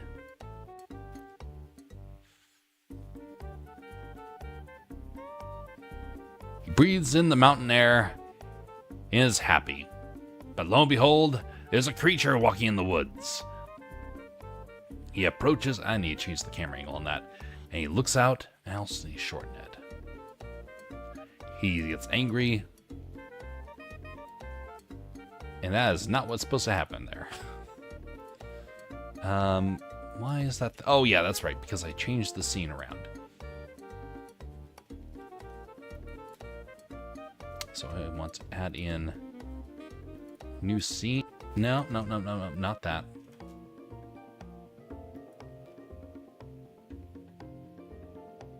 Scene 2.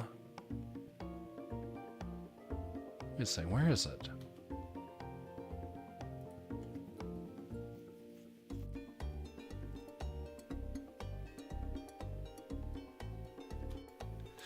Oh, great.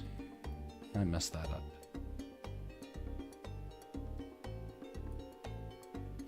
Well, live and learn.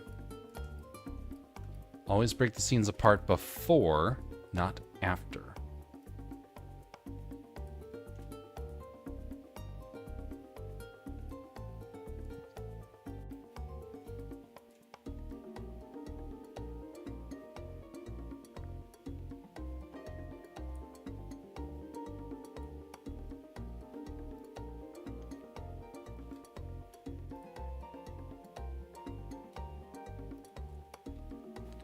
Shot 2.1. Make sure to press the right hotkey, the right number keys this time. Here, this one will begin.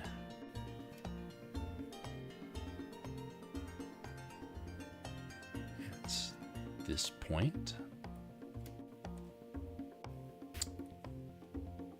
201.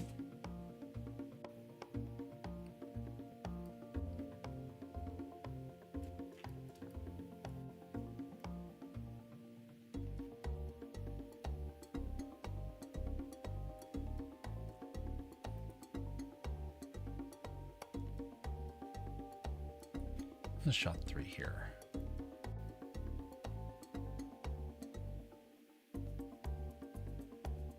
Yeah, there we go. That's shot 3.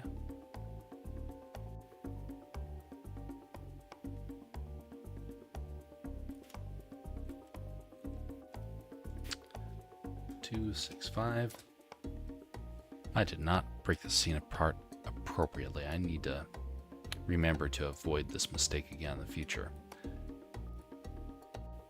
Shot 4. There we go. Now this is the scene I was thinking about. Good, so that was preserved. Just go back to shot 2.1. It's going to stop right there. 259. Go back to video edit. Add in scene. 2.21. I really wish that Blender would allow you to choose scenes in alphabetical order, because it really doesn't seem like they allow for there to be an appropriate filter. Like right now, I'm pressing the scene option and I'm seeing them in recent order rather than alphabetical.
Alright, try this again.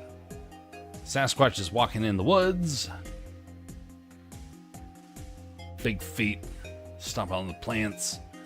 He looks over, and that one is not long enough. He needs to be about, we'll say about that long. So let's extend that.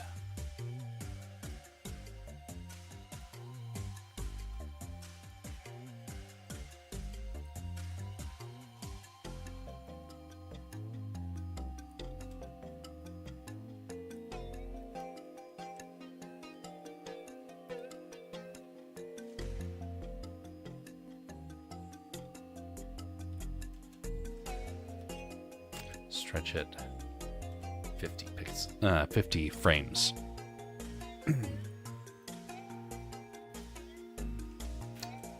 To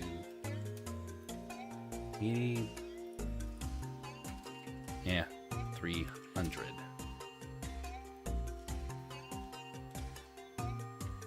Now, I think I have to re-import that. Just because of how the system is. There we go.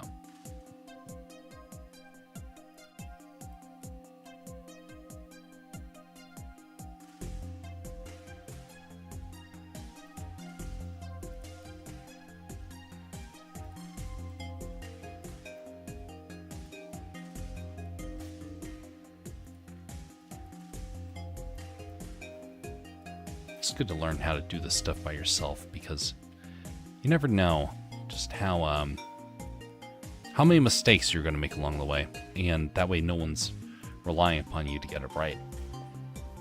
Then you can figure it all out later on and along the way, and that way later on you can actually work with people and they're not going to be too put out by your mistakes. You know, that needs to be even longer.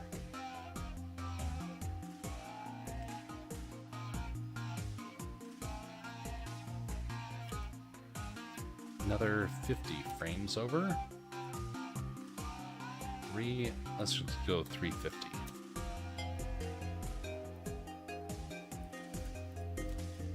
Import that in once more.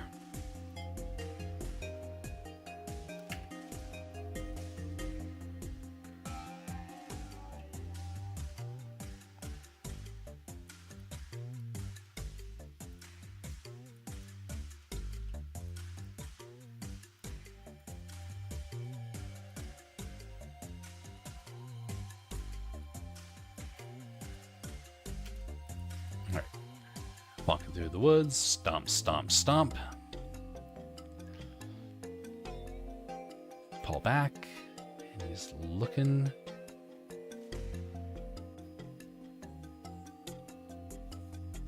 Pulls out the drink. Starts to consume it, wipes it, and they're like, "Wait a minute, why am I carrying this thing?" Smash! Angry Sasquatch. He looks over. No littering. That makes him mad. And then in his rage... Wait a minute. Did he freeze there? He did freeze.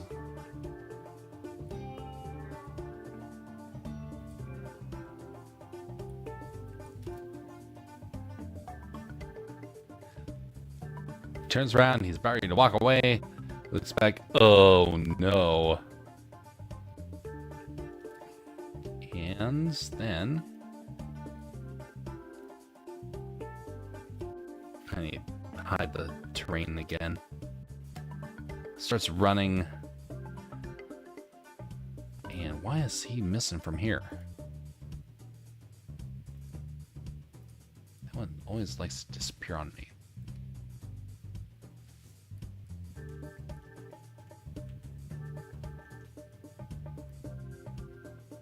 There we go.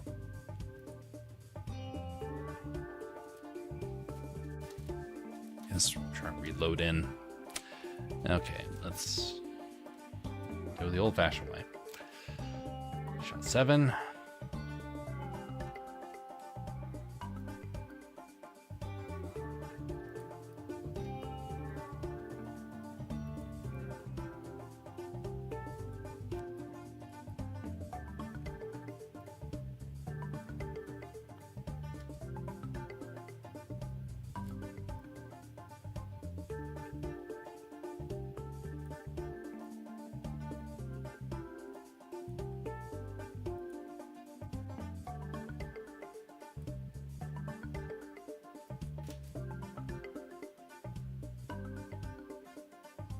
I need to refine that last one.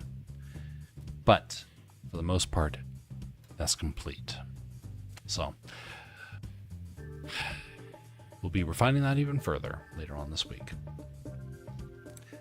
All right, we're going to bring this to a close.